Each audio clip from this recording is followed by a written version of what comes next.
Hey everyone, and welcome to Comics from the Multiverse, the DC Comics podcast from Wild Fuzz TV. I am Peter, and I'm joined, as always, by Matt. Hey, what's up? Connor Kent's real, and you can't tell me any different. Don't you start. Don't you start with that imaginary BS. For the audio people, I have initiated the Matt button, and that is a nice big thing that comes up on the screen in the video version that says, "Have you seen my imaginary friend, Connor Kent?" Created by one of our patrons. Imaginary. He is imaginary. I'll tell you who's He's not not. imaginary. Matt, let me do the other introduction. Jesus Christ, let it go. I'll tell you who's not imaginary, who has the name Connor. It's spelled Connor. Connor's here, he's back, and he's going to be doing Red Hood this week. Exciting. Yeah, I returned and thought, can I get away with not doing it? But no. Well, you were going to argue and say, I'll do it next week because I've got more time free next week. I'm going to leave it to week 3. But then you just went ahead. You soldiered on through. You got it done. I did. I was like, I can't bear the thought of leaving it a whole week with it on my mind. So Connor's Corner is going to be here on this week's show. What is that, you ask? That is a Patreon tier that someone pays for. David Short, in this case, specifically. He also made our buttons. He's making Connor read Red Hood and the Outlaws. In this case, this month, it is issue 8. So, I didn't realize they were one and the same. That is fantastic. Yeah, that is fantastic. Except for my button, which I hate, and I would gladly trade the real Connor for Connor Kent. In a heartbeat. I'll take that away now. I feel like that's been up nice and long now.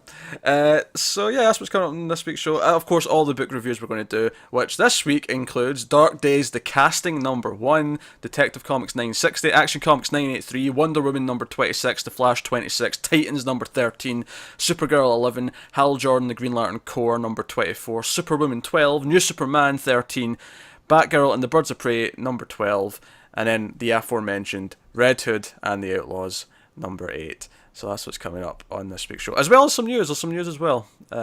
So packed week, but busy times. Complete contrast to last week when it was just me and Matt, and it was like 6 books, and we were like, we got to like an hour, and we're like, oh, that's about everything, Matt.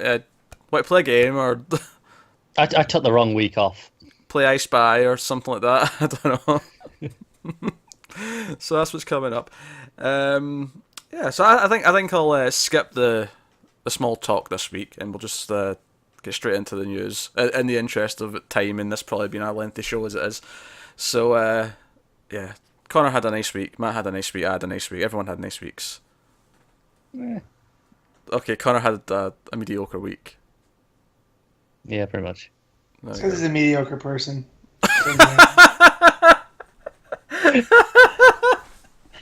Zing! You burnt. Matt, there's a word for that. It's called ginger. Not going to dignify that with a response. No, he's not. Not bad, not evil, not even thoroughly unlikable, just mediocre. The life of mediocrity. So what's this news? Let's get What on news? Yeah, let's talk about some news. There's some DC Comics news. Now, there was some early solicits this week. I did actually ignore them. Normally, I'll pick them out because that's usually the only news we'd have this week. But there's actual proper news, so I'm just going to leave the early solicits to go with the rest of the solicits if they're of interest. Some of them weren't. Some of them were like, you know how we already had the action detective solicits for the start of the arcs that were kind of tying into Doomsday Clock. You know, the Oz Effect and whatever the detective one was called. We had like the next 2 issues of each of those. In fact, Action gave us the next 3. For some reason, the early November issue, because it was the final one of the arc, was also solicited early. So we had those, but there was no part 1s, I don't think. I think Green Arrow might have had one, but we'll just save it for next week when we get all the solicits, and we'll talk about the part 1s there. But we had new things announced. We had 2 graphic novels and 2 new miniseries announced. So, first up, we have Batman: The Dark Prince Charming, which is going to be a 2-part graphic novel, with the first part coming out in November.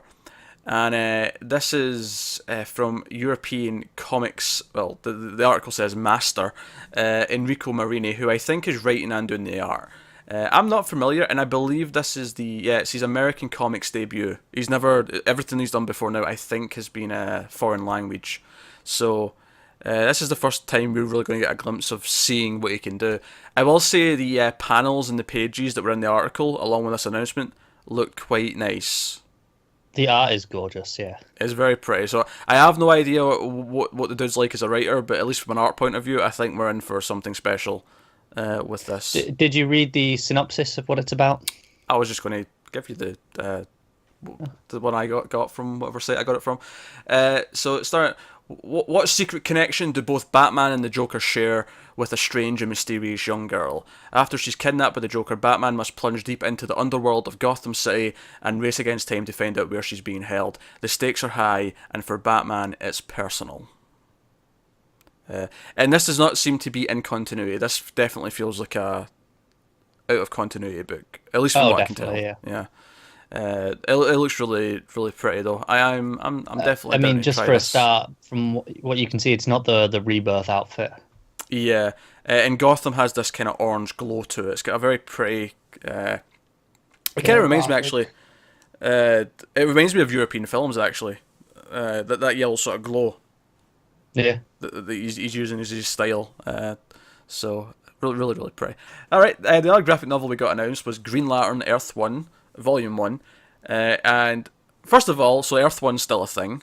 I keep thinking it's dead, and then they keep just announcing a new one. One just slips out of nowhere, doesn't it? Well, it's the pacing. It's like we go like a year without hearing anything about them, and then all of a sudden, oh, here's a new Earth 1. Well, why make it an Earth 1 and not just a like this Dark Prince Charming? Just make it a OGN. They're insisting on this Earth 1 line for whatever reason. Do you know what I think it is? I don't even necessarily think... I mean, they might connect some of them later, but honestly, I feel like it's more of a branding thing than it is anything else. It's like, oh, we have a banner we can put in all of them that make them feel like a family, even if we're never actually going to have crossovers between the various Earth 1 versions. I think, to be fair, tonally, they kind of tend to be similar. Yeah, they're all a bit darker, they're all a bit more... And typically better than the New 52 tried it. From what I've read, at least, I've not read all of them. Because they feel genuine. Even stuff I didn't like Lemire's Teen Titans. It feels like it's coming from a place they're not trying to just make it dark and gritty. I've not read the Teen Titans one or Wonder Woman. I read the first Superman and I read the first Batman one. I've not read any since, and I actually quite enjoyed the first Batman one, so I probably should go back and read Volume 2. I really liked the first Batman one. Too. I didn't like the Superman one at all. I read the first two Superman ones just on the hopes that the second one would be better.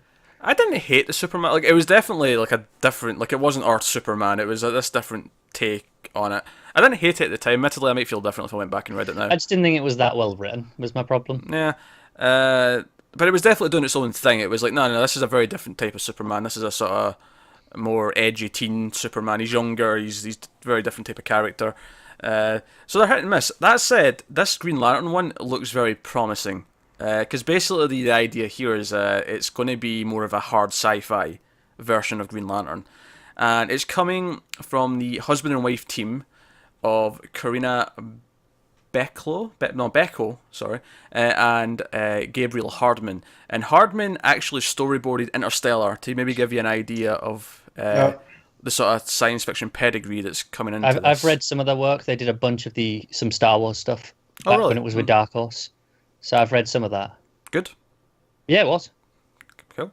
The story sees Hal Jordan re-envisioned as an astronaut who seeks the thrill of discovery, yet finds himself in an unfulfilling job prospecting asteroids for Ferris Galactic. So Ferris Air is not a plane company anymore. It's a NASA knockoff. Or it's like Virgin, where they can have both. He just works for the branch, but. I need a Ferris Galactus shirt, right now. That's cool. His fortunes change when he finds a powerful green ring and learns that it came from the Green Lantern Corps, a group that was long ago murdered by killing machines called Manhunters. This sets him on a mission to reinstate the Corps, a nearly impossible task for the fearless Jordan. So the Corps' dead when he finds the ring. So and I kind of like that. It's one of the things to bring up Star Wars, which I know I usually get some flack for doing. On this show by certain people who love Star Wars. But I'm going to compliment part of Star Wars here to say what I mean here. One of the things I really like about Star Wars is the idea that the Jedi is dead, it's done, and it's just the remnants of it that's left. And it's tapping into this power that's been forgotten or whatever. I kind of like that idea. And the idea that Green Lantern's going to try that kind of thing where, no, the core's gone, it's dead. But there's this little slither of life still remaining, this little glimmer of light, if you will. Yeah, it feels like it's kind of working in Kyle's origin to it. Yeah, a little bit. But as the torchbearer. Yeah, that's kind of what it feels like. Where they're pretty much gone, and he's got to bring it back. Yeah. This feels a lot more like this may have happened a long time ago. Whereas when Kyle became Green Lantern, obviously it wasn't that long since we'd had John and Hal doing stuff and all that.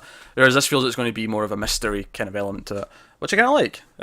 And I think the biggest thing for me is the cover which they put out with this new story is absolutely gorgeous. Oh, it's incredible. Yeah. Yeah, it's really playing with the idea that there's hardly any light in space, so the green's only lighting him to a point, and he's wearing an astronaut suit. It looks really good. Yeah. So I wasn't against reading like Wonder Woman or Teen Titans, but I didn't care enough to actually seek them out and read them either. Whereas this, I'm like, I actually kind of really want to read this. This looks quite good. Yeah, that's out in March, I think. Yeah, March 2018. So, that's another interesting graphic novel coming. It's nice to actually be excited for one of the Earth 1 books for the first time since Batman. Yeah, it's also nice that they do feel kind of standalone enough that you don't really care that if you didn't like some of the other ones, it doesn't really matter. You can just jump in. Yeah, well, I was excited for Lemire's Teen Titans, and then I really didn't like it, and I think I've never really taken a book back to my shop to be like, hey, can I trade this in for something else? Because I just didn't. And luckily my shop, let me, but they did a volume 2 and I just skipped it. But most of the other ones, I haven't read the Superman ones because people have told me to stay away. Probably because I don't want to destroy the city block. You would probably be in prison after you read those. Yes. So that's why I haven't read those. But I really do like the Batman ones. The Batman ones are, I think, the gems of the line, which is weird for me to say. But did anyone read the Wonder Woman one Johnson yet? Frank. Yeah, the Wonder Woman one's good, but it's. I want to check it out because it's got Paquette on art, right? Yeah. Yeah. Typically, it's Morrison doing not Morrison-y things, or it's out there, but it's like social commentary things that kind of like the first Action Comics. Yeah. Run from New 52. I like that. Yeah, if there's one thing to turn me off, it's like the Action Comics run from the start of the New 52. Oh, well, I just mean where it doesn't go to those heady places, but it's just more of the social constructs. So okay, but I think at first when they first announced it, I was like, oh, it's going to be like the Ultimate line from Marvel, where it's this new universe and they all interconnect, but it's all more planned, and it's not really been that, and that was disappointing at first. But honestly, given that some of them have been kind of bad and some of them have been kind of good, it's kind of nice that I can just. I think that was probably the original plan, where there was supposed to be a book every year, or whatever it was. Arguably, should have been quicker on that. That was my first complaint. Was that would be cool. Well, that's it. It's because they were targeting the bookstores, though, rather than the comics shops. So because of that, you want a year is kind of a good release schedule for that. No, it's not. As market research says it is. That is far too slow. If they were actually going to start connecting things together, like it was going to take ages before we'd even establish enough characters to do any of that. But when you get a series of books, typically, if you've got them all done, they'll say release one a year because that's what sells best. Oh yeah, but this is what DC was trying to emulate. No, but are you saying Earth 1 in general, or just like the one character in Earth 1? Yeah, no. Earth 1 in general is far too slow. One a year. That was never going to get anywhere. All I want to say is, if they want to do an Ultimate line, you can just spin it out of American Alien, and we have the sequel coming. Yeah. So, that seems to be more in line with the Ultimate, where you're updating characters to potentially. today's. Of course, the thing with the Ultimate line was they started with a few ongoings that made it feel like an actual universe that was thriving and happening, whereas.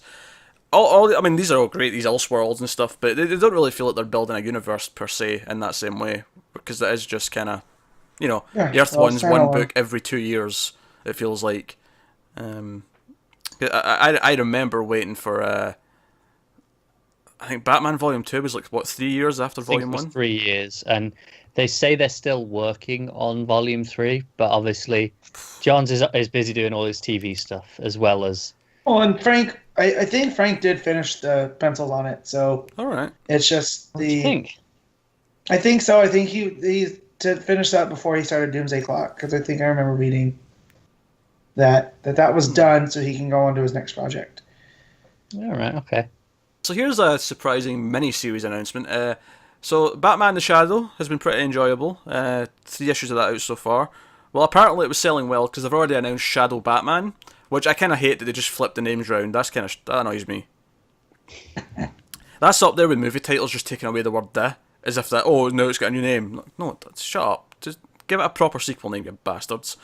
But yeah, Shadow Batman #1, which is going to be written by Steve Orlando, who has been co-writing the first series, so Snyder's not going to be on the second book. But that starts in October 4th. I've got the solicit text here if you're curious. The world's greatest mystery, the world's greatest detective. They can barely stand each other, so how will they possibly deal with the world's greatest evil? What legacy can two of the world's most enduring icons of justice leave once they discover an ancient evil that has been living inside the world they protect for centuries, attached to its heart? Can Batman in the Shadow save the world without killing it in the process? Probably. Good guys usually win. But, yeah. So, I mean, I've been enjoying this first series. I don't know if I was really wanting a second one right away. It's a bit quick, but... Or that's written by Orlando. I think to me that just tells you how much... Because obviously Orlando's co-writing this current one. Mm-hmm. I think it just tells me that Snyder probably plotted the overall story, and then Orlando's been dealing with the scripts. Probably. If he's going on to this one on his own, it feels like he's just graduated, just doing it all. Which is probably why I've not been frustrated with the dialogue. Yeah. Could be. Yeah. I think that makes sense. But yeah, I'll check it. I mean, assuming the ending of this one doesn't leave me bitter, but I've been enjoying it well enough, so I don't see why I wouldn't. And that's the question, though, is this ending now going to have a complete rounded ending, or is it going to be they were hoping for the sequel the whole time, so it's just going to lead in? It's possible to say right now. I mean, It could be. It's hard to say. Other miniseries that get announced this week, and apparently they're getting all their early comic. It feels like there's not going to be any big announcements for Comic-Con, which is kind of a shame. If this is, I mean, for all I know, they could have a big new ongoing series they want to announce next week. I don't know, but it kind of feels like we're not ready for those yet, because all of those are going to come out of Doomsday Clock, and that's not going to finish until sometime next year. So we're probably not going to get announcements for big stuff until later in the year, which is a shame. So another miniseries, this one by Neil Adams, both art and writing, of course. Dead Man. It's just called Dead Man. First issue's Dead Man, issue 1. The arc is called Journey into Death, Part 1. When we last left Dead Man, the true story had barely begun. Dead Man's death was unsolved, and his fate was intertwined with that of his parents and siblings. Even the Dark Knight detective couldn't solve the mysteries of Boston Brand's fantastic secrets. Now Batman is back, confronted Dead Man about what was really behind his death. Was Boston Brand's assassination a test for the League of Assassins? Why does Batman think Ra's al Ghul... Well, yeah, I can't speak today. Why does Batman think that Ra's al Ghul was involved? And why does Dead Man need the help of Zatanna, Phantom Stranger, Dr. Fate, and the Spectre to defend Nana Parbat? This sounds batshit insane. I like the... Sounds like the Shadow Pack. I like that Matt was probably zoning out during the Batman portion of that paragraph, and then I got to that list of characters at the end, and then he's like, oh wait, I'm perking back up. What's going on? Tell me about it. Zatanna, Dead Man, yeah. Nana Parbat, used as not Ra's al Ghul's hangout. Always a fan of that. I don't know, like the last thing I read from him was batshit insane, so I'm expecting more of that. And you kind of just want to finish it out of the roller coaster of insanity. I mean, obviously we really like that last Dead Man mini we had. Forbidden Mansion, or Dark Mansion of Forbidden Love, that was the title. So, and yeah, nothing about the description puts me off. Admittedly, I'm not sold on Neil Adams. Like, I feel like I might, I'll try this for sure, but I feel like I might just be like, yeah, this isn't for me. But we'll see. I'll give it a shot. Yeah, I forced myself to read his, what was it, Reign of the Superman? Mm-hmm. And it was just, man, I got 4 issues in and I couldn't do it no more. It was like hitting yourself in the hand with a hammer. It's like, why am I doing this to myself? I don't think I even finished the first issue of that. I think I started it. Yeah. I think I finished the series. I'm not sure though. I have a friend. Go ahead, Connor. I was just kind of reading it because I was like, I need to see where this goes. I need to see what happens. I don't really remember it though. I just remember that feeling. I have a friend that tried to read Batman Odyssey, going on 6 times. And he gets a little bit into it and is like, why am I doing this? So, it's just Neil Adams. He's his own kind of guy, I guess. I don't know if Connor not remembering if he finished it or not. Because he said he remembered the desire to keep reading, but the fact that you don't remember if you finished it maybe tells you what you need to know about Neil Adams. Yeah, that's it. I just remember the feeling of knowing I needed to carry on because because I just needed to see what happened next because it was just so stupid and ridiculous. But I don't know if I actually did. That reminds me of something else you quite like. It's funny when it happens to someone else. Yes, the button was employed there for audio listeners. So that is the news. So yeah, two new miniseries and 2 graphic novels. I'm actually really pumped for the graphic novels. So that's cool. Shadow Batman should be fun. No reason why it shouldn't be. So excellent. There we go. That is the news. So we can get into the giant stack of comics that have came from DC this week. Of course, first up this week is Dark Days, the casting #1, Scott Snyder writing, along with James Tynion IV. And we have art once again by Andy Kubert, Jim Lee, and John Romita Jr. And here we go. So this is the second of 2 prelude issues of Dark Knight's Metal. I'm just going to... I get why they did it, because they like to have different artists for the first 2 issues, and they get to sell 3-issue ones. But, just call it Dark Knight's Metal 1 and 2, and have it be any issue series. Stop having your cake and eating it too. I'm hoping that when the first issue starts, it feels different enough to justify why these 2 were separate. Yeah, especially with the Capullo art. I feel it's going to. I feel like this could have been a 1 and 2. It could have been. Start with a 1. That is a good point. Even if the main series feels different, this very much could have just been 1 and 2. Yeah. I mean, yeah, but this is also kind of like Countdown to Infinite Crisis, where it's setting up events. It's weird that we had 2 of them instead of just the 1. Hence why it would be 1 and 2, because it would be parts 1 and 2 of that process. Yeah, but Countdown to Infinite Crisis wasn't like issue 1 of Infinite Crisis. It set up all of the different through lines, even of the minis, like the OMAC Project and Villains United, ran Thanagar War. So, and I feel like these are doing the same kind of thing, but you really can't call it a countdown. Right, it's really not countdown to metal. I don't mind these being a prelude. But I think it should have been 1 series prelude, like issues 1 and 2. Yeah, that's what I was saying, Matt. I thought you were saying like this should have been issue 1 and 2 of Metal. I said that at first, but then Connor brought up just these should have been 1 and 2 of their own thing, and then Metal. If Metal feels different. Well, then that's fine. Like, had you had 2 Countdown to Infinite Crises, for example, they could have been 1 and 2 instead of being Countdown to Infinite Crisis and then Countdown to Infinite Crisis 0 Hour, or whatever you want to call the second one. That'd have been confusing. But I'd have just called this Dark Days 1 and 2, and then Dark Nights. Yes. Yeah, and then Casting and Forge would just be the titles in the title page for the story. Aye. But anyway, let's talk about what's actually in the bloody book. I think the arc is even shakier this time than it was in the Forge. That's being generous, Pete. Hey, I'm being diplomatic, alright? Yeah, this is simultaneously the stuff that I love that Snyder did as Batman and hated. So, I really loved the first issue. The Forge was so much fun and got me hyped. One is... I really thought you were going to talk about the art there, because you responded to my art, so you said, oh, that's being generous, Pete, and then you immediately went into something else. I thought you were going to go into the art, but yeah. Go on. That's part of the problem, but like, this felt like he was just plucking storylines from the air because he forgot to set them up in the Forge. Well, we got more of the Joker plot, but I don't necessarily know if more was better. So, but yeah. I'm definitely a lot more mixed on this one than I was the Forge. Mm-hmm. Art aside, which I am much more down on, even though I wasn't really positive on it last issue. Well, no, I don't think any of us were. I think we were all critical. I think we all thought the art was individually fine, but it didn't really flow well. No, Romita Jr.'s not fine.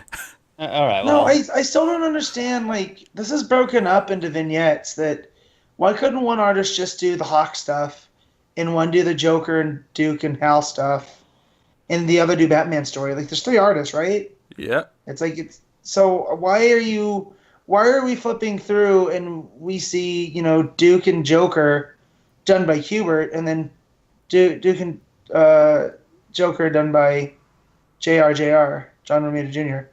Took me a second, forgot his name. Mm-hmm. I just remembered his initials. Very but good. I don't like that. I don't like turning the page and it being a different artist. It just it takes me out. That's my biggest problem with the set of these is that it just doesn't flow properly. When like I say, you've got it split up so easily already, you can divide it up just so neatly and not have this problem. Especially the Hawk stuff, because that is like total flashback. Yeah. It's a completely different perspective. Like, you get away with having a different artist for that stuff if you do it that way. Yeah. Exactly.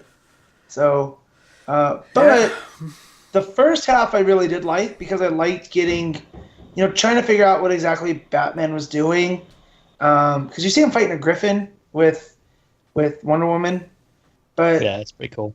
And I liked what the journals of Carter Hall, like what they were setting up there with the Immortals and stuff. I thought that was they really connected the Forge to the casting, and then we get to the back half, which I wasn't as big of a fan of, because it kind of takes liberties with the reader and like. I think the stuff I like about this, but it's kind of like what you said, Matt. There's the stuff I like about this, but then there's stuff that feels very much like the worst parts of Snyder's Batman. And obviously they brought up that stupid machine, the stupid invention. I told you they were gonna when it popped up in All Stars. Like, he's reminding us of this. And I started to roll my eyes immediately, and I hated Connor because he was a messenger, and I was like, that damn Connor, he's to blame. Look, it would have happened either way, whether I'd have said it or not. You're almost as Snyder's almost as much to blame as you. You have more blame. Says you're ginger and mediocre. But yeah, that stupid machine that never made any sense to begin with. Like, even reading his Batman, like, you can't recreate Bruce. Like, that's the one thing. Even as an anti-Bruce Wayne reader that I am, it's a very specific sense of circumstances that have built Bruce Wayne into being Batman.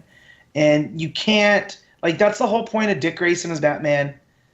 He's different. And even Tim Drake, if he ever takes over, he's going to be a different kind of Batman, even though they have similar pathways. Yeah. I think a lot of the stories between Batman and these other characters is usually to show that while there are connective tissue, while there's stuff that connects them and bonds them, they are different people. And you see that all the time. It just seems cruel that if he's wanting to create a Batman, because the whole point of this machine is to ensure Gotham always has a Batman, that you're going to plug someone into this machine and make them go through what Bruce did, and it's somehow going to make them just like Bruce that's dumb. Like, to be fair, wasn't when this originally was brought up, there was a cloning machine as well, so there was just a Bruce Wayne, but he was blank. No. Because he worked out, like, when it was brought up originally in, I think it was Detective Comics 27, when they did that big issue.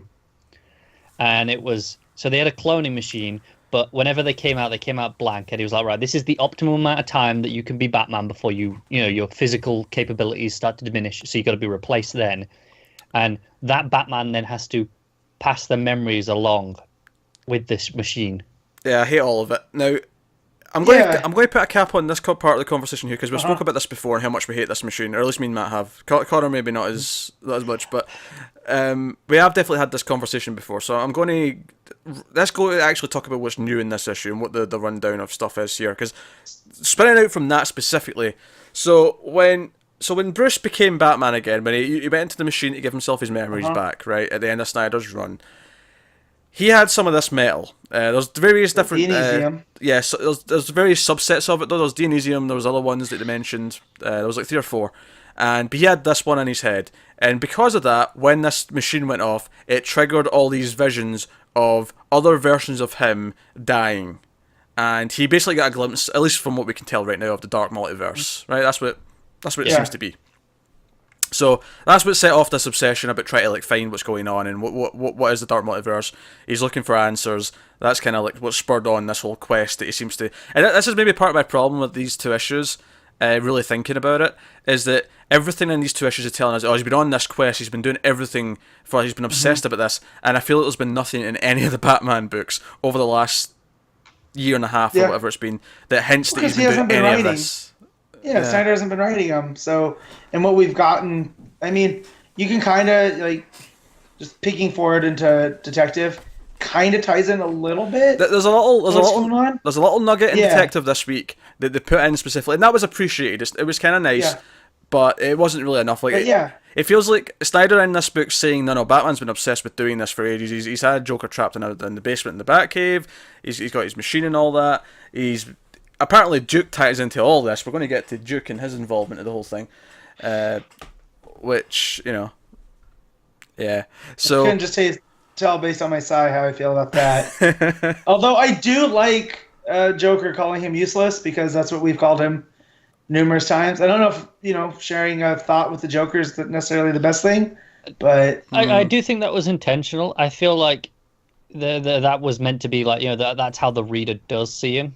Mm-hmm. And I think, to be fair, most people do see him as kind of useless, because what's he actually done in the last year? He's been a frustrating character, because this whole vague thing where, everyone keeps saying, is that the new Robin? And Batman's, no, he's something else. It's like, well, what's something else? You've been saying that for a goddamn year now. What the hell is something else?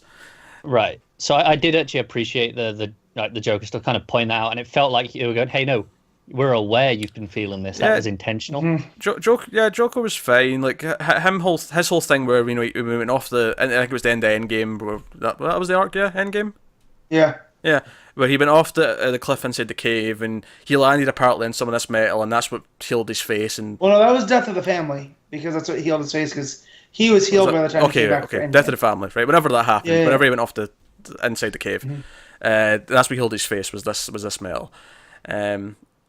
So he's kind of invested in what's going on, and that's partly why Batman's been but basically there's hints, like someone else says to Batman, I think it's Talia that says to him, "Oh, you've even got one of the signals in your cave, like one of these beacons." And it's whoever's coming from the Dark Multiverse, whoever this big bad's who's coming from this dark place is.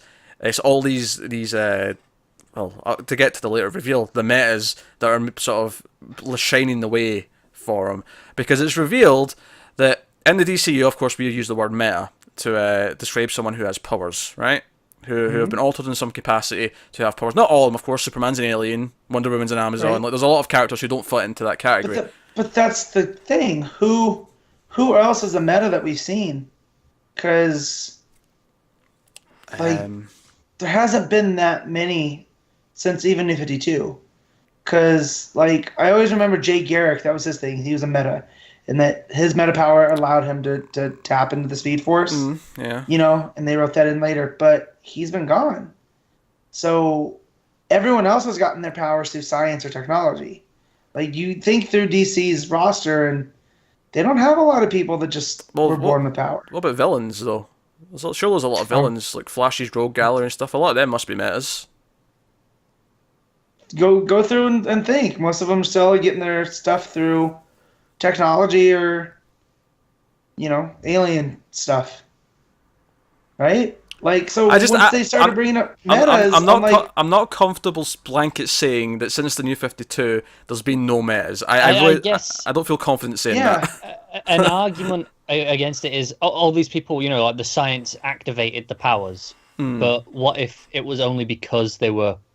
I think the word Talia uses is their potentials.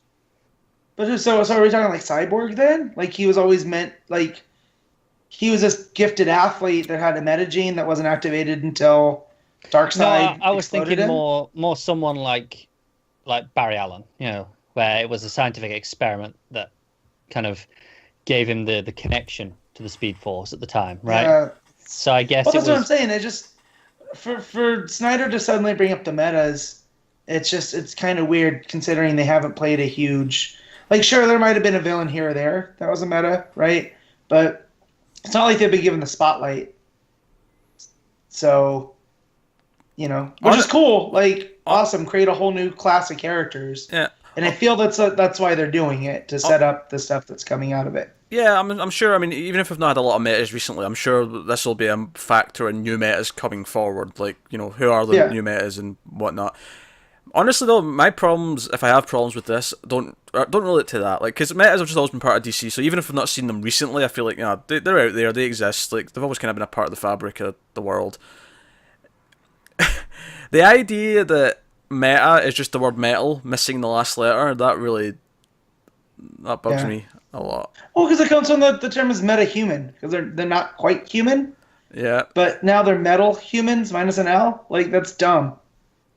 we already have the Metal Men. There's two things in here that just feels like super easy and kind of cheap little tricks. There's the whole meta being essentially metal without the L, and then there's the fact that nth metal is apparently the ninth metal that comes from this metal. I talked to Pete about this earlier in the week. I was like, I always read it as ninth because I was kind of skimming through as a kid, and I was like, it's just ninth metal.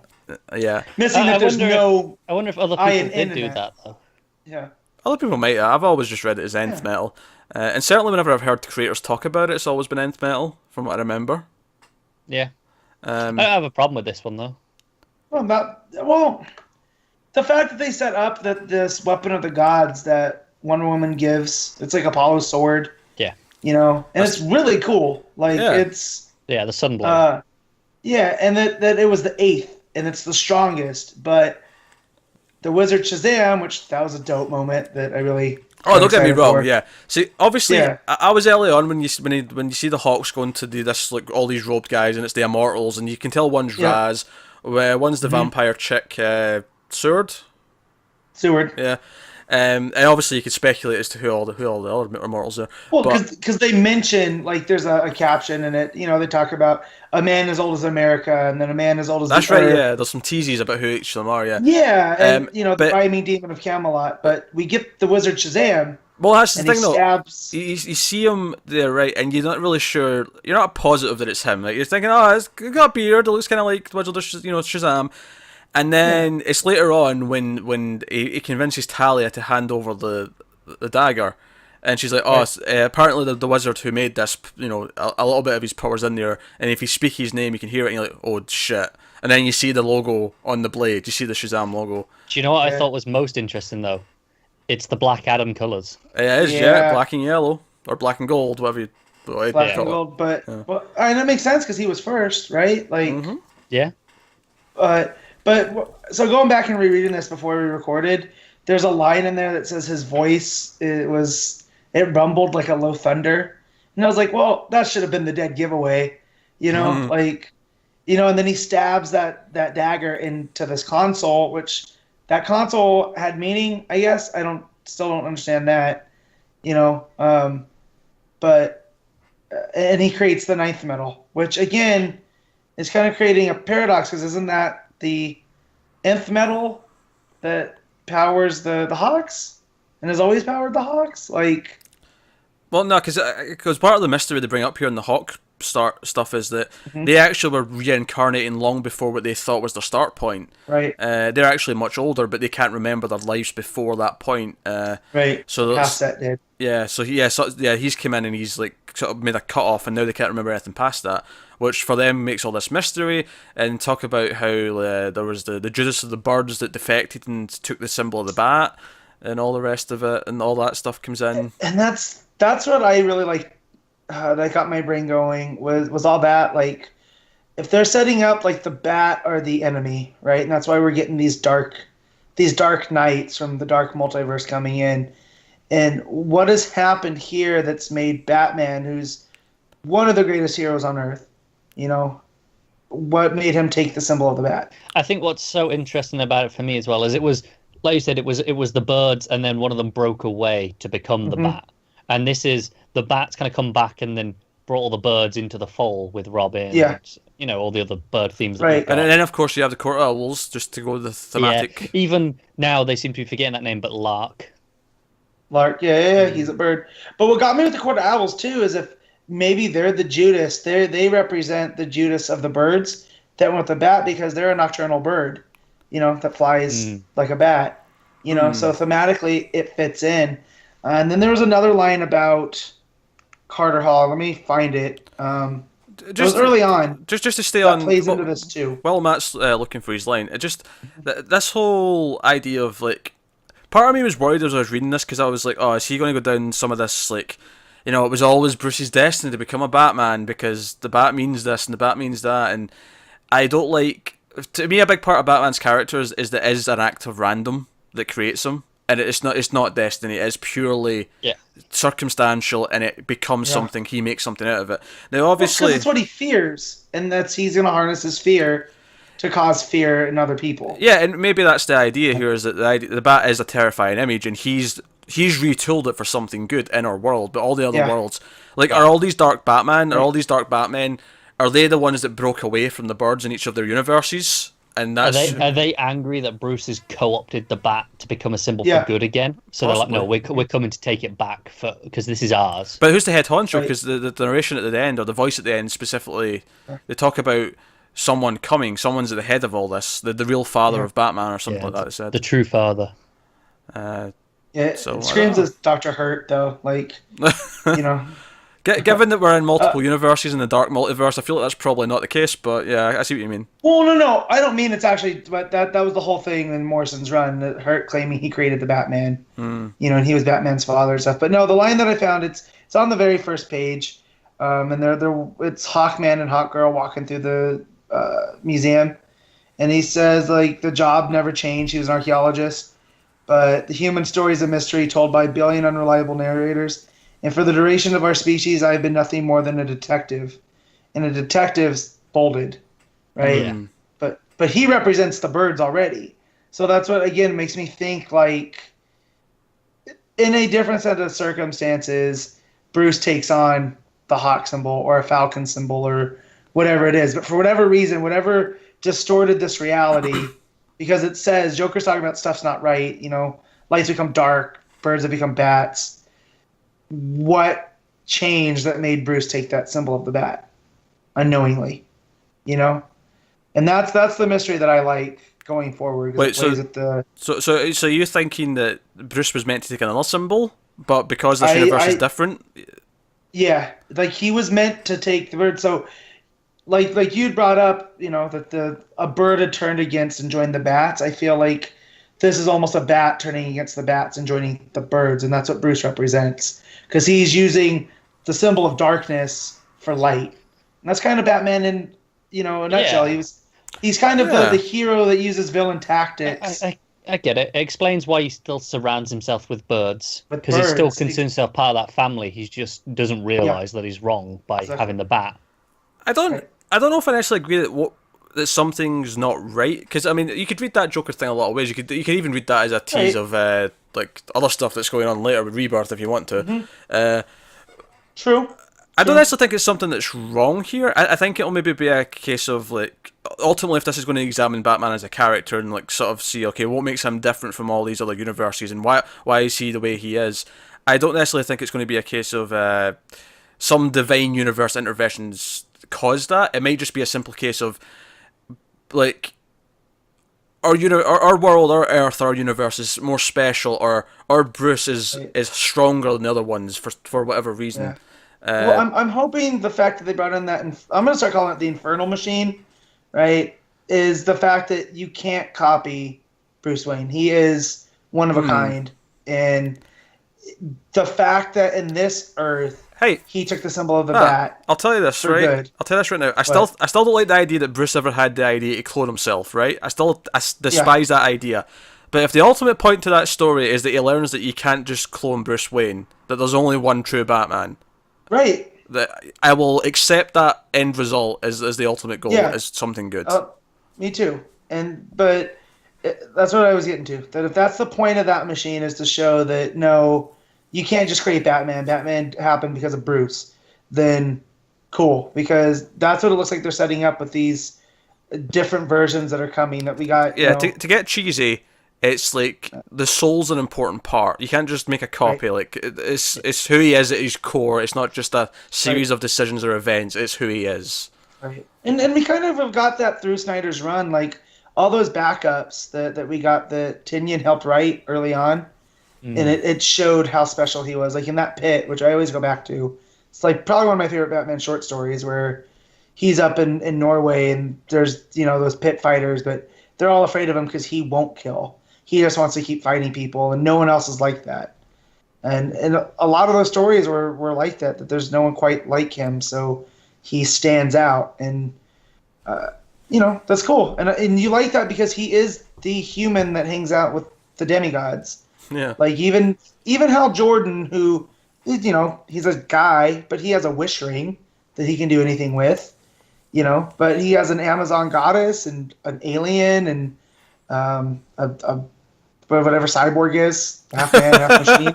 But he's special enough to be there. In the Flash, he stands out because he is the human amongst the gods. So if that's where this is going, cool, I'm down for it. But there's just Duke with the Green Lantern ring too. I was just like, come on, there's a lot of you have to train to use that thing, man. Or not. There's a lot of weirdness along the way. There's a lot of promising ideas in here. There's a lot of things that I think have a lot of potential to be good.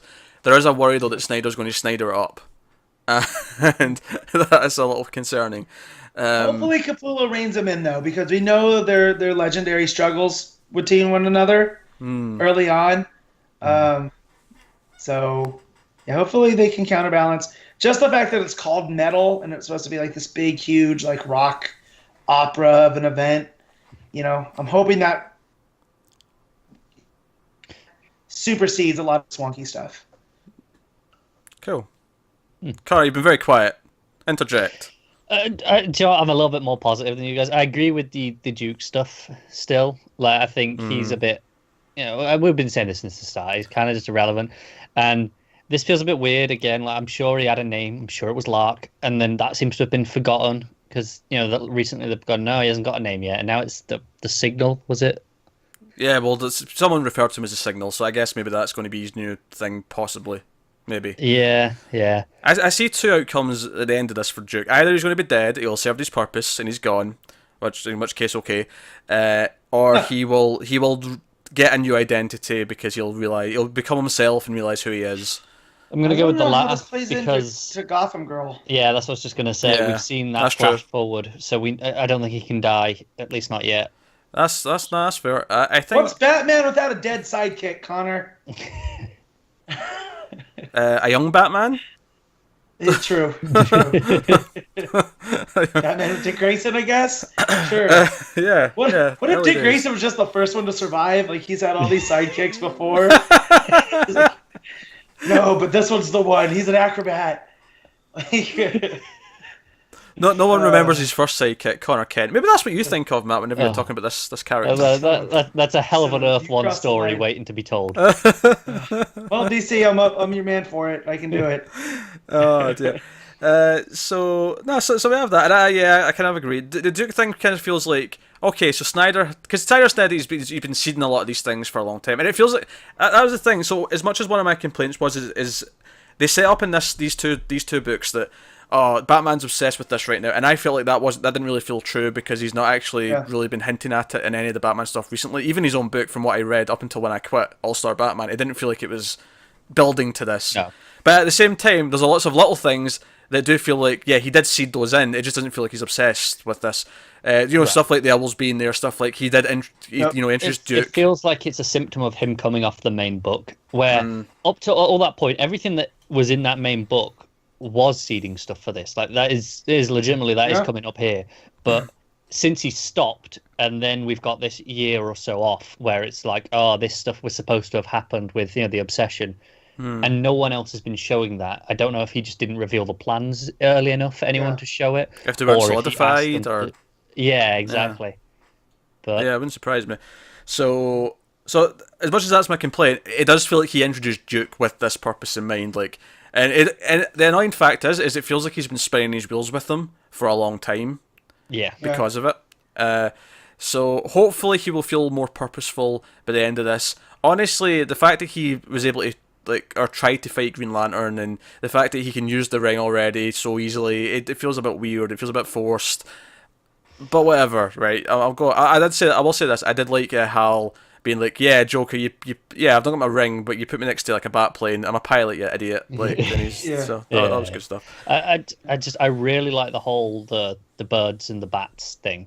Me too. I think that's going to be fantastic. I do like that so far as well. I do want to point out one of the scenes with the Hawks when they were trying to investigate everything at Challenger Mountain, and stuff went a bit wonky, bit haywire. Catastrophe struck, and we get this glimpse of eyes, this big monster. I don't know, it could be Cthulhu, it could be anything, I have no idea. If it's Cthulhu, then I applaud, because that's some storytelling. But yeah, whatever that is, it's big and scary, and that piques my interest. It does excite me that whoever this big bad is that's coming from, like, because obviously, even though we've got these dark Batmen, they're not the ultimate big bad here. It does excite me that it might be like kind of like cosmic horror in a way, where it is this big, ridiculous thing, this big god-like monster. Like, I'm kind of excited by that idea. That's pretty cool. Also, I really think Snyder is very much like Johns in that he has a thing for the Hawks. Like, because he's kind of putting Hawkman on the same level as Batman here, but, you know, with that opening line about him being a detective, and it's kind of saying, no, he's the bird to go with the bat, and he's really on the same level. Yeah. He's working the Blackhawks in, too.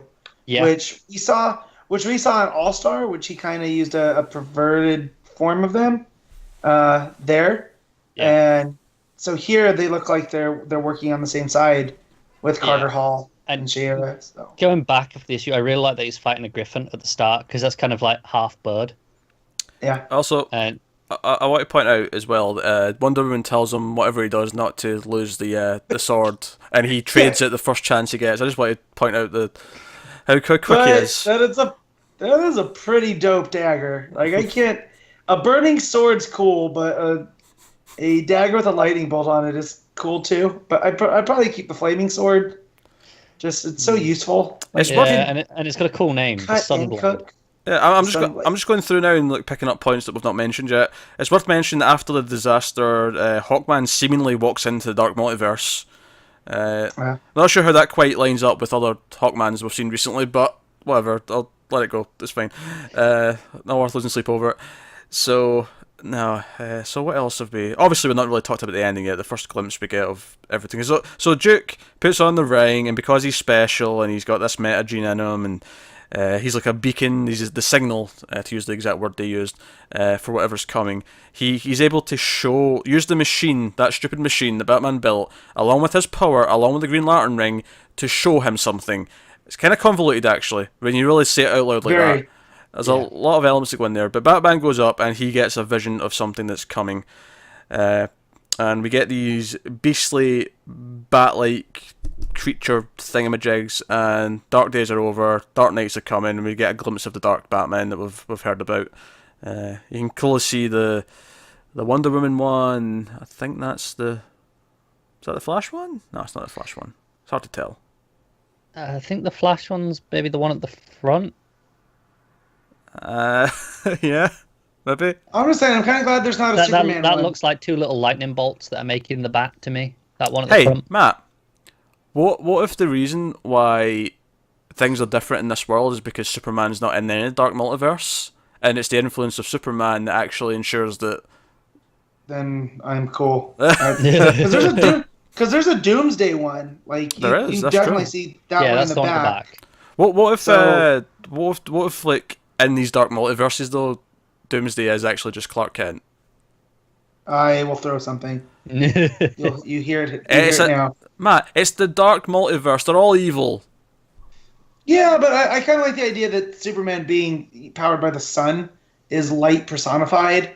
So it would make sense his character's not in the dark multiverse, where you can kind of pervert the rest of them. Although the Green Lantern by that thing, too, shouldn't be there because he's light, but what if he is there, right? But because there's no sun, he's just a sweet little, like Flashpoint. He's just a sweet little guy who can't do anything. That Snyder wrote that mini, so I wouldn't put it past him. That's a good point. He wrote but I just want to point out that the dude in the cloak behind them all looks like Time Trapper.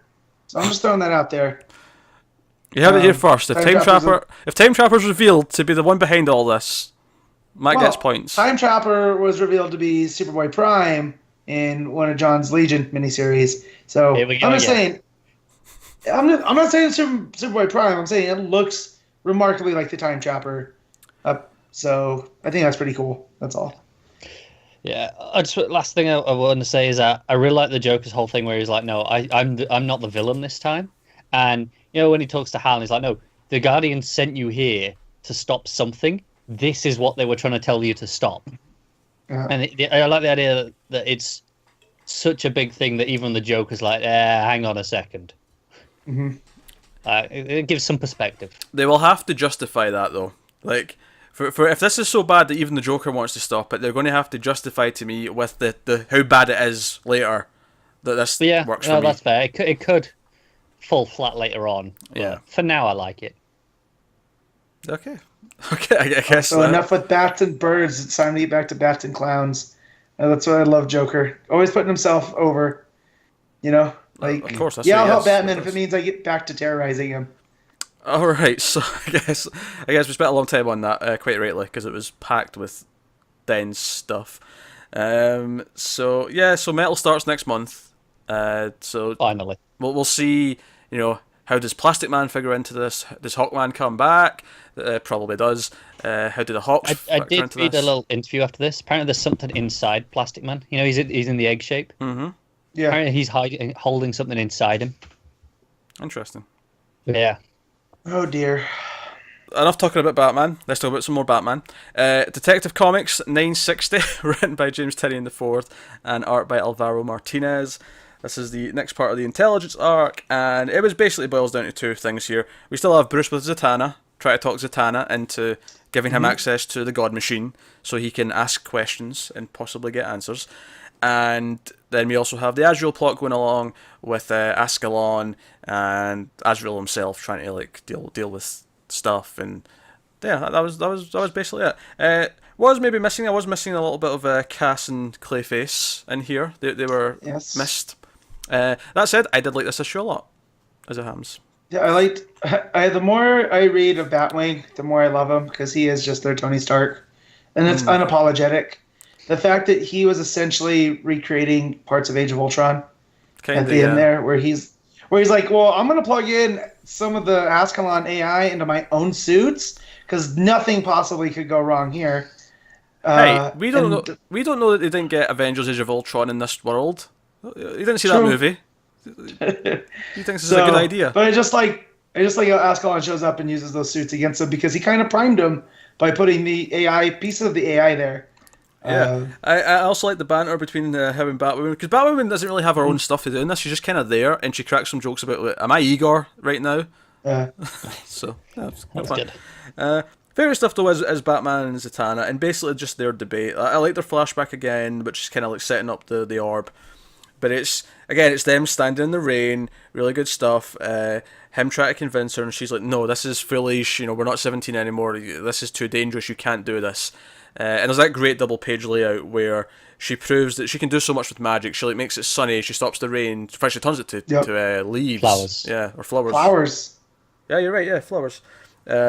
All really good stuff. Art's really nice again. This one, Martinez has been doing good job this arc actually. Yeah, definitely. I love his Zatanna too because Zatanna's really good. She looks proper. Yeah, I like his rain, especially the rain that's like running off the side of the buildings and stuff like that. There's some good stuff there with it sort of trickling down. Yeah, it does look really good. I think it's the one after that double page spread you were just on about. Yeah, that first panel where it's just the far shot of the tower.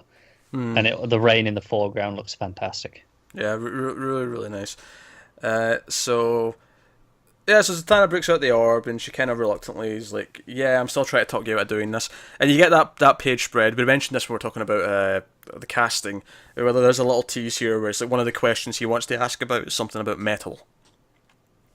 So you feel like that was just an easy thing to put in because they were talking about this orb anyway. You see, Tim's there, dying his death scene. The Court of Owls is there, which is probably more related to the metal, perhaps. I could be wrong though.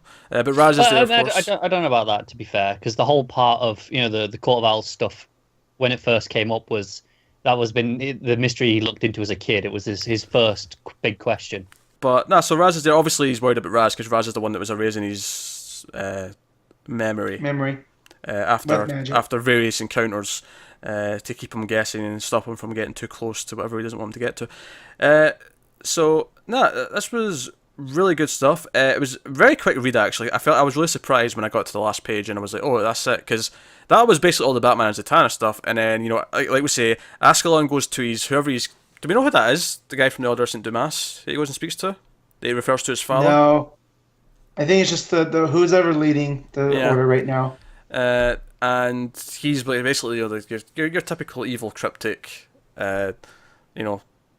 overlord. He's like, oh yeah, Jean Paul is coming back to his son. Yes, go and find him and go and search for your demons and whatnot. And that's when we said he shows up at the Batwing's place. Was it Fox Tech? Yeah, Fox Tech. Fox Tech. He shows up at Fox Tech, and that's when we get a bit of a chase scene. And then they think, oh no, we've got some backup. Jean Paul's here, but he jumps out and he's full on Azrael, like, you know, possessed, full on. Yeah. So, although I think he's gonna fight Ascalon. I feel like possibly the Suit of Sorrows and Ascalon, I think, have two different directives. So yeah, I think it'll look at Ascalon as trying to take its place. Yeah.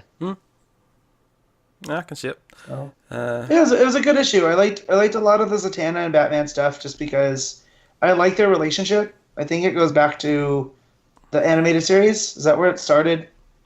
Really? I don't know if that's where it started, but it's definitely one of the first places. I first encountered it. Yeah. Yeah, me too. Like I don't remember hearing about it in the comics that often, about them. But it was kind of Dini has always put them together, and I like that because for Batman is that man of logic, and it's kind of like, oh, Magic's kind of dumb, but Zatanna shows him that it's not quite. There are rules, and I like that here. Like, you have to follow these rules. My family's been guarding this orb for generations, and, I shouldn't even be doing this, but I'm going to show you. And I liked all that the trust is there between them.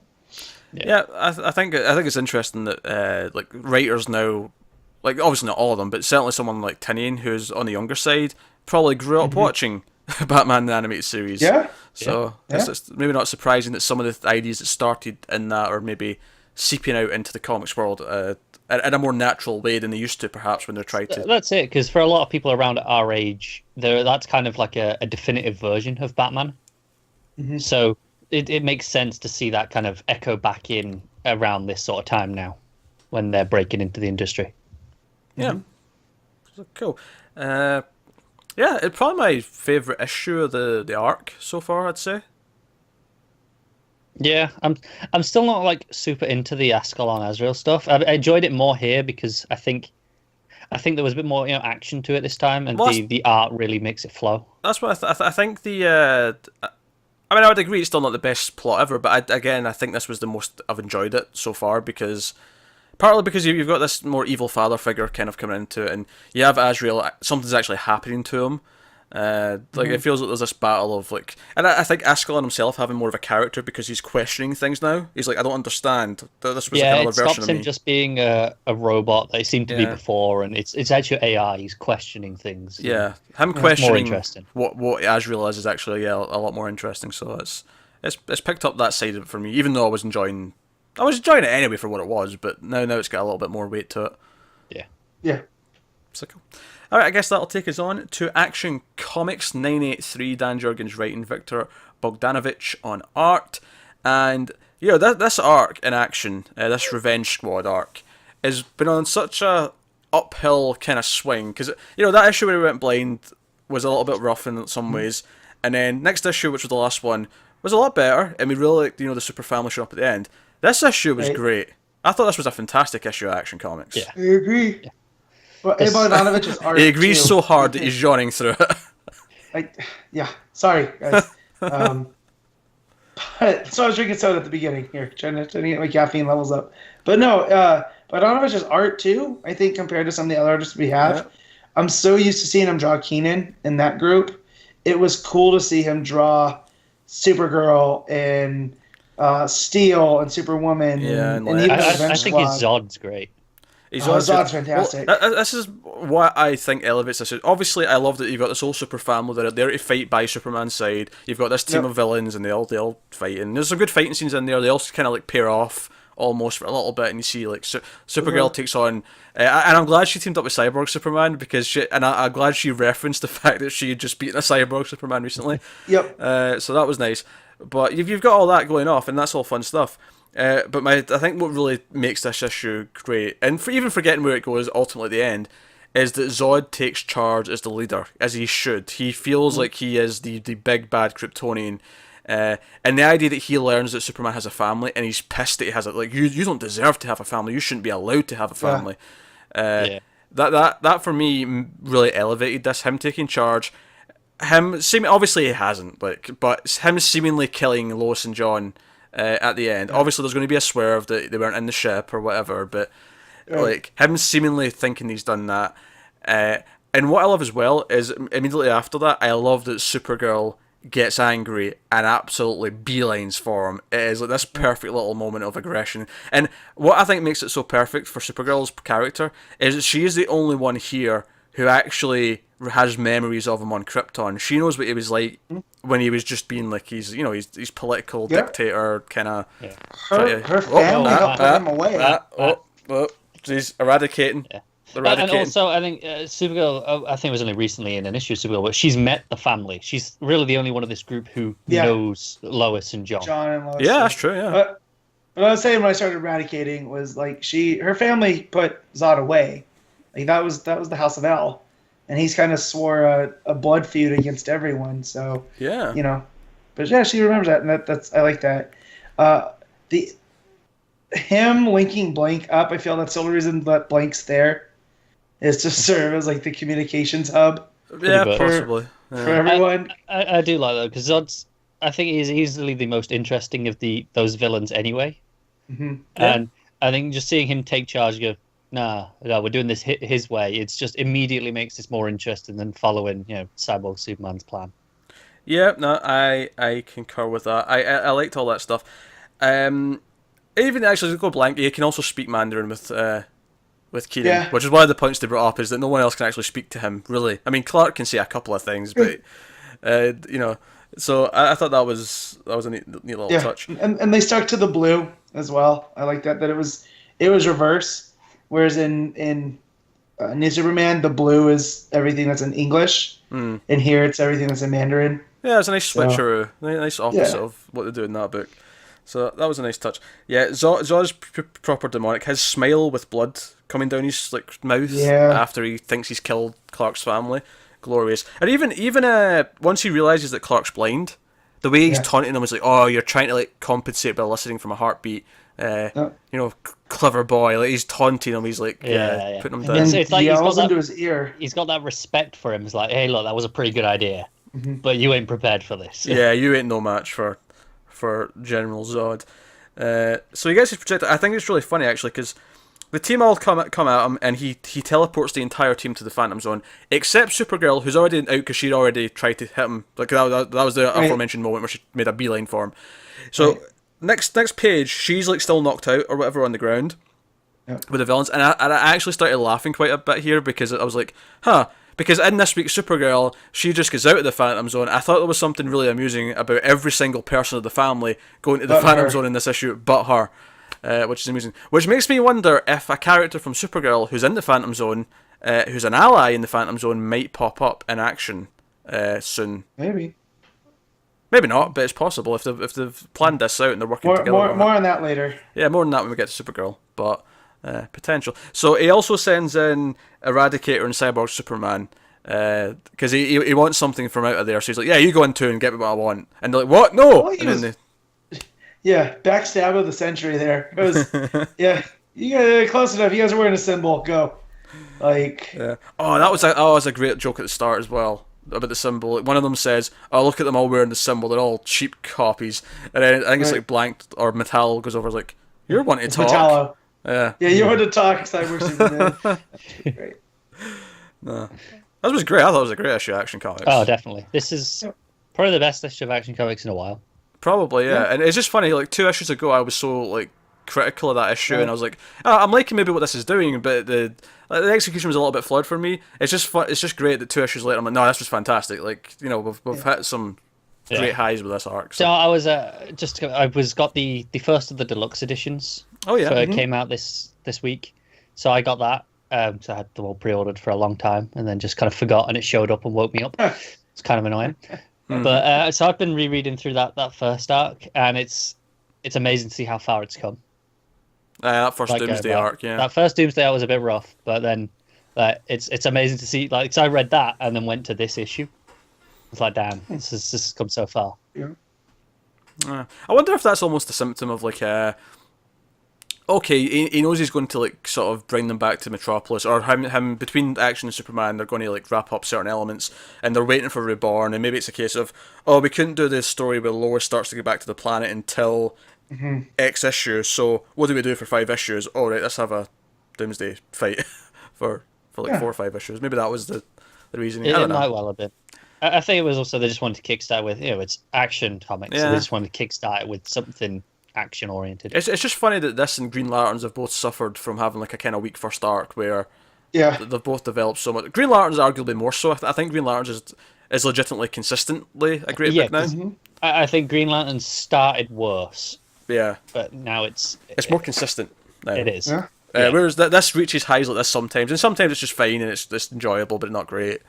It has the odd weak issue as well, but no, this was great. This was everything I wanted out of a Super Family book. So here's hoping Action kind of becomes what Detective is for Batman, where it is just the whole family a lot of the time. Yeah, I would appreciate that. I'd be down for that. Or give us another book, whatever. Or just make it a Lois book. You're not going to argue here for me.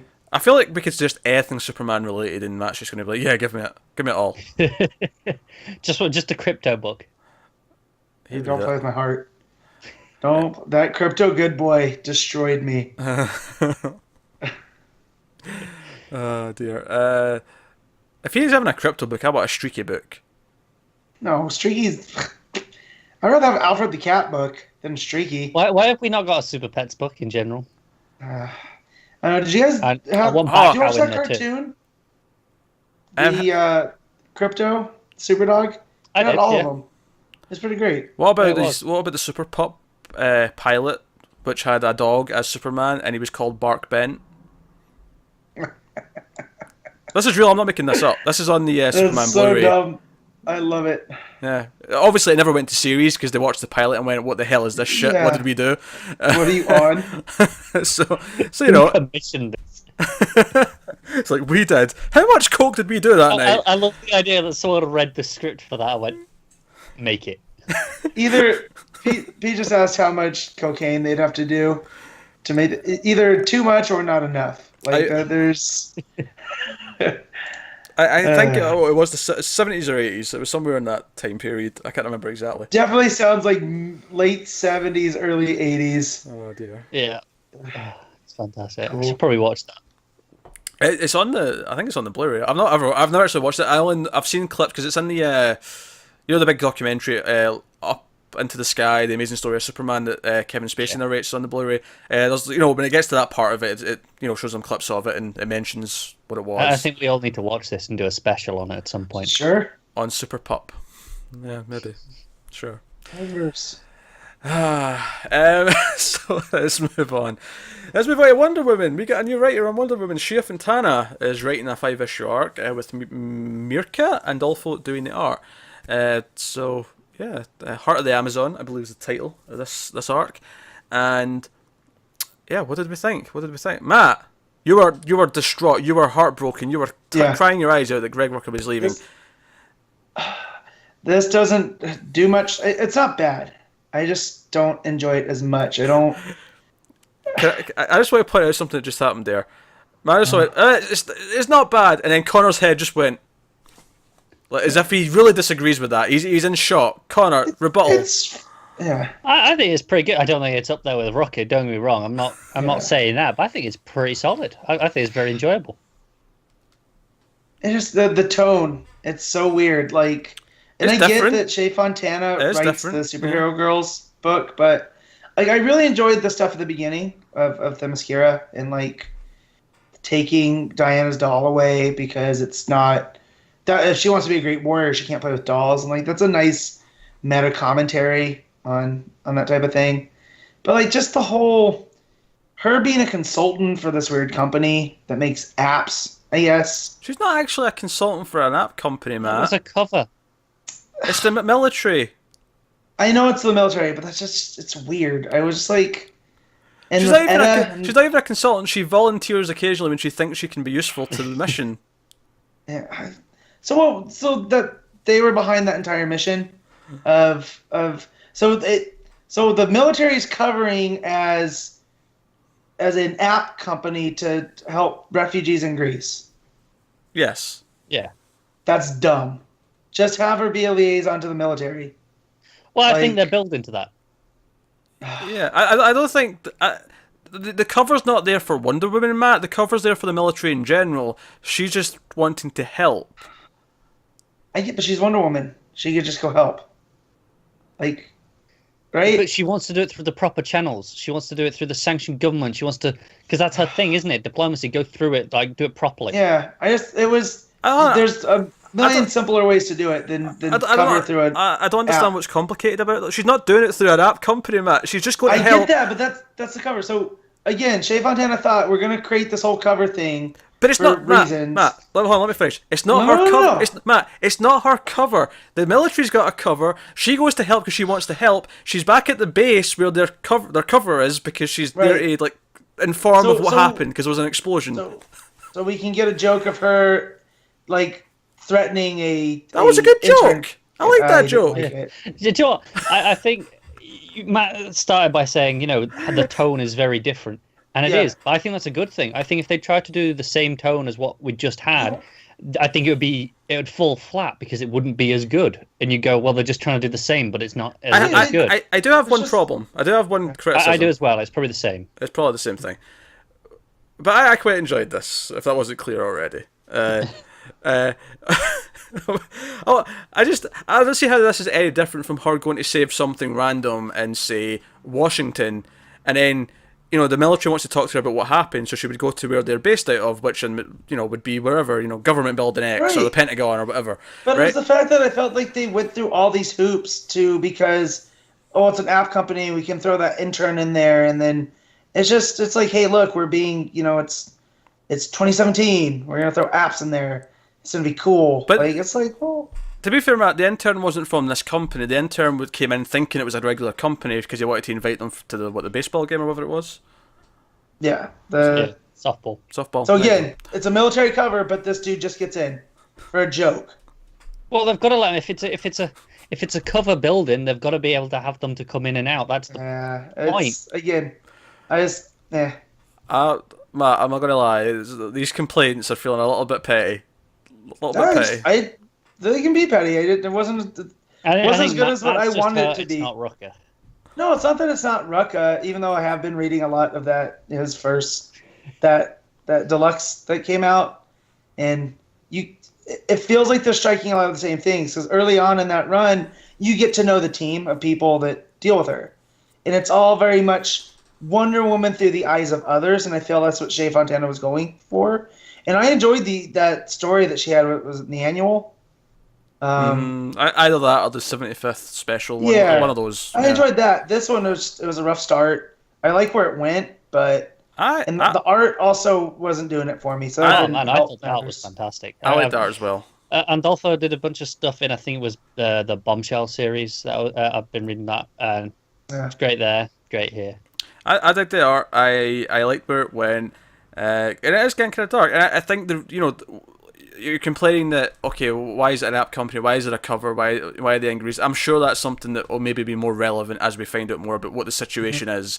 And because clearly it's a very hostile environment because there's terrorist bombings going off left and right. Well, yeah, because if it's based on real life and it's like they're threatening the Syria civil war and all that, and we know that there's refugee issues in Greece and Turkey and all that.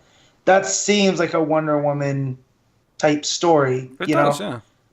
And so bringing a light tone to that kind of thing, I don't think is a good idea. That's all. So, either don't base it in reality or create something else. I don't know. I think doing a light tone with it is a good way to explore it because it introduces, the issues to people who might not be thinking about it in a digestible way, and then maybe they'll look, they'll be more aware after that. Maybe. I don't think the tone's actually too light. Like, I feel like, that ending, because the big cliffhanger at the end is to show Etta, which is my one problem, is Etta feels completely different to what she was just like. Yeah. Like, her character feels like it feels like she wanted to tell a story about Etta being this way, and was like, oh, that doesn't line up with what was just happening. Oh, well, whatever, doesn't matter. Well, it feels more like traditional Etta than what we just got with her being upset over Cheetah and Sasha Bordeaux and that whole run where she just kind of went through hell. I mean, they might sweep this by saying, "Oh, there's been a little bit of a time gap, and maybe if Rucker comes back later, he'll like fill in." Like, yeah, or potentially they're saying that maybe she's just throwing herself into this attitude as a way of dealing with it. Maybe. I feel like the more likely thing. I mean, if they ever address it at all, and they might not, but it would be like, if Ruck ever comes back to do like another current run, maybe there'll be like a one fill-in issue that goes back and explains how the relationship between Wonder Woman and Etta get patched up somehow, or however. However it develops. It's a very Rucka thing to do. Yeah, so I could see that being the case. So that was a problem. But Etta makes her come to this wedding. She's like, no, I'm going to celebrate. I'm going to this wedding. Come with me. And she comes, and she's in like a regular sort of suit, pantsuit. And she befriends this little girl who's like, oh, you're Wonder Woman. And she's like, oh, will you help me find my doll or whatever it was? Shoe. Was it Shoe? There you go. Shoe. I like pink. Pink's a good color. Like this. I feel like Fontana based this dialogue off of like actually talking to a little kid, because this is how my niece talks. Like she just offers information that you didn't ask for, but she's just gonna tell you how much she loves the color pink and her necklace that's pink, and like that was pretty good. Yeah. And they find a bomb at this wedding under the table, which is right away from X, which actually makes the cover in retrospect a lot more relevant. Like actually, oh shit, that's quite a dark cover now. Now that I know where it fits in. I just come back and looked at the cover and you said that. Because obviously there's that other explosion at the refugee camp earlier on that you could argue is what the cover's referring to, but I feel like it's actually, it's more about that bit at the end. But I was down with this. I mean, there's other stuff they're setting up though, because she goes to the doctor to get checked up after, and the doctor's kind of ill. She keeps coughing. And, something's going on with her. Yeah, and like the other doctor comes in and says, oh, you need to finish this by tonight, and she's like, oh, I'll have to do it, I'm the doctor here, Wonder Woman, don't tell me that I can't stay and work, blah blah blah blah. But it definitely feels like they're setting up something. The doctors are up to something either no good or something no good's affecting them. Do you know what I thought was interesting is that the doctor only started coughing after she'd examined Wonder Woman. She's like, oh yeah, you're all in perfect health. And I was wondering if Wonder Woman was carrying something without knowing it and she'd passed it on. Seemed to be, it was fast acting, admittedly, but I was like, maybe she picked something up when she was out in the fight. It never occurred to me, just because it's still like halfway down the first page of like seeing the doctor, so it was the first opportunity to decide to write it in rather than it being an effect of Wonder Woman necessarily. Yeah, it was more as it was because they said, oh, another perfect physical, and then she starts coughing. So I was like, maybe there's a link there with the dialogue being at that time.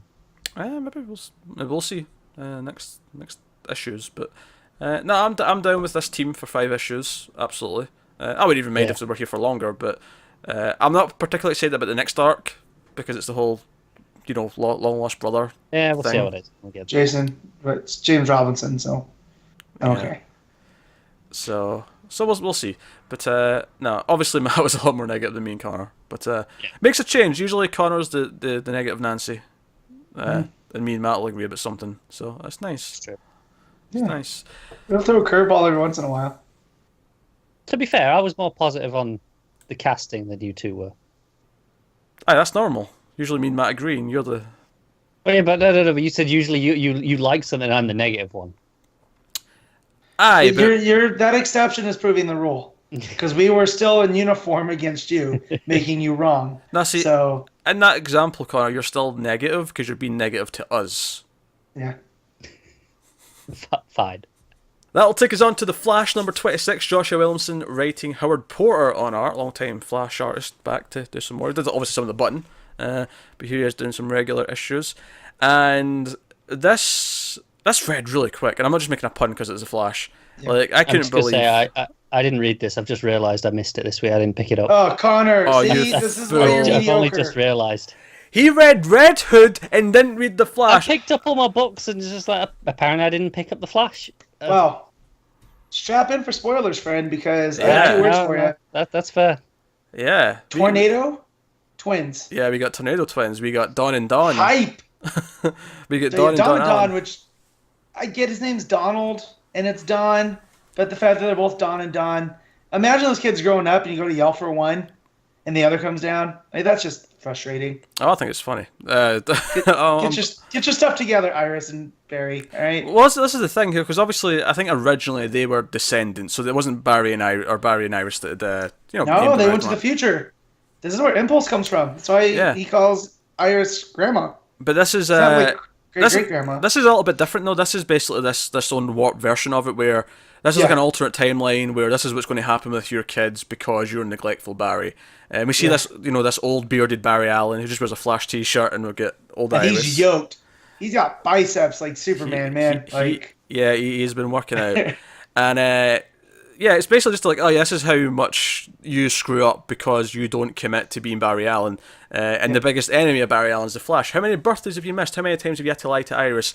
And even like, Iris, I've seen like, Barry in like hundreds of universes, and in every single one, he never tells you the truth. You always find out by happenstance. You always discover the truth. He always lies. And he's basically trying to convince Barry that, look, I'm going to take you to a place of my own design that you'll never be able to harm anyone again. And he promises to take Iris back home. And I'm like, why? Don't trust him. This is gobbledygook. And to be fair, Barry just gets grabbed by him and they run off before he gets a chance. Yeah. And to be fair, even though Iris does kind of like, oh, you've lied to me, and and it's almost like she feels small because like, oh, you're the Flash, you're a member of the Justice League, and I'm just Iris West. What am I? Like, what am I compared to you? She feels unequal or unequal. Not equal. Well, Unequal, thank you. I wasn't sure which one was right. But yeah, she feels that way. And he takes Barry off and he throws him into what we are going to know as the negative Speed Force. And he comes back, and Iris is like looking around the museum, and she finds there's a whole hall devoted to herself. She finds a big fancy gun, like the one she used from the black hole, that negative force gun, and all the rest of it. And it's ultimately all coming down to the reveal at the end of like Barry coming back as negative Flash, and he comes back through, and he's looking kind of monstrous to an extent. I like the issue a lot. I do have one kind of overall complaint with it though, and that is I do think some of it feels a bit rushed, just in the sense of I don't feel like they set up the idea that Barry would even be willing to go to this place enough. Yeah. And the same with the Iris reveal. We just jumped into this alternate reality. Like the last one ended with him with Zoom revealing Barry's identity to Iris. I would have wanted a little more with Iris coping with processing that. this. Yeah. Because when he shows her this alternate reality with the Tornado Twins being their evil kids, and she just goes, "Oh, our kids." It's like, you should be more shocked. Like, you've been dating this guy for like a month, and you're finding out you're going to have kids with him. Well, especially that they were friends a long time before. Like, not like the Flash TV show friends, but like they've known each other. They ran in circles. That wasn't a pun, but So that and same with Thawne and him going. I like a Barry Allen. This is your life issue would have been cool.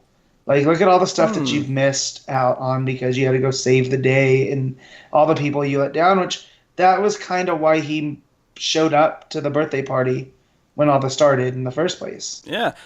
Honestly, it may have been worth stretching this out to a full issue of like showing everything that all the problems he's caused by being the Flash and being around people. I just don't buy.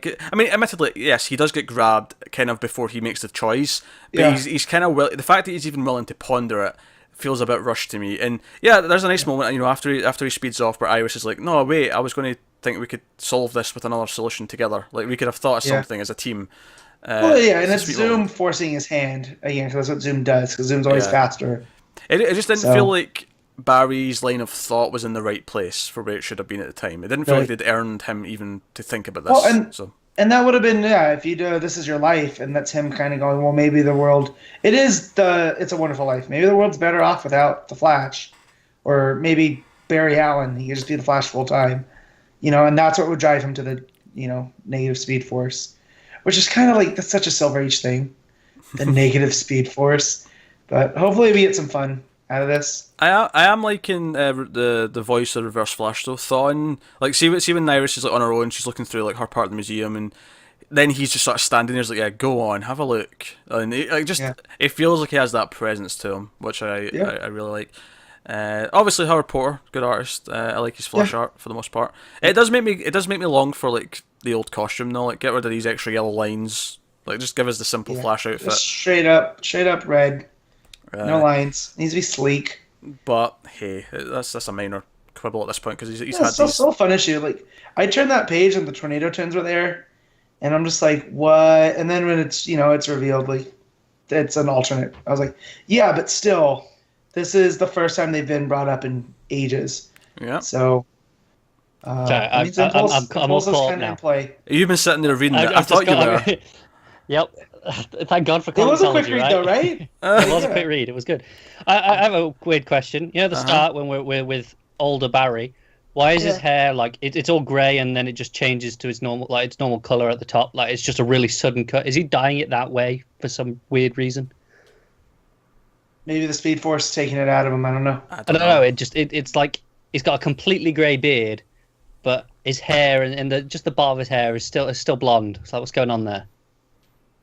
Coloring mistake. I don't know. Speed Force, bro. Speed Force, bro. Don't have to explain shit. And I do like him in the t-shirt though. I think that's pretty cool. Yeah, because he's so pumped up. Yeah, it works when he's ripped. Yeah. Did you hear my complaint?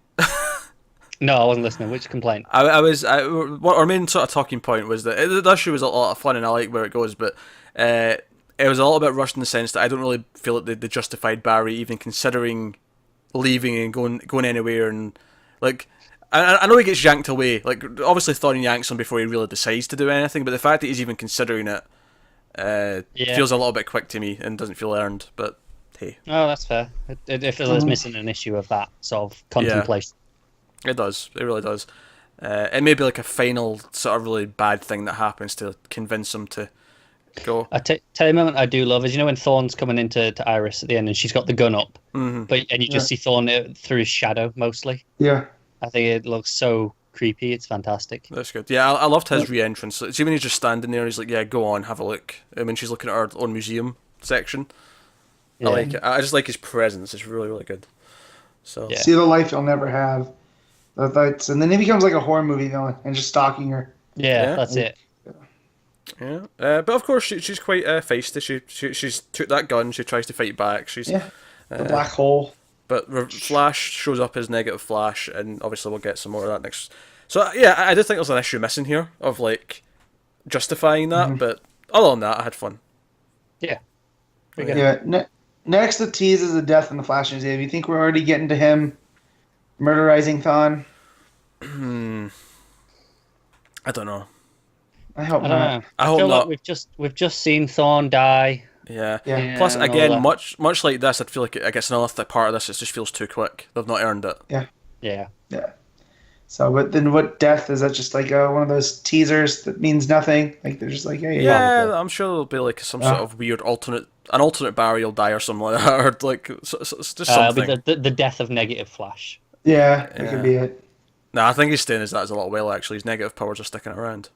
Oh, really? I think so. I could be wrong, but I feel like they are. Fair enough. But yeah, this is Flash.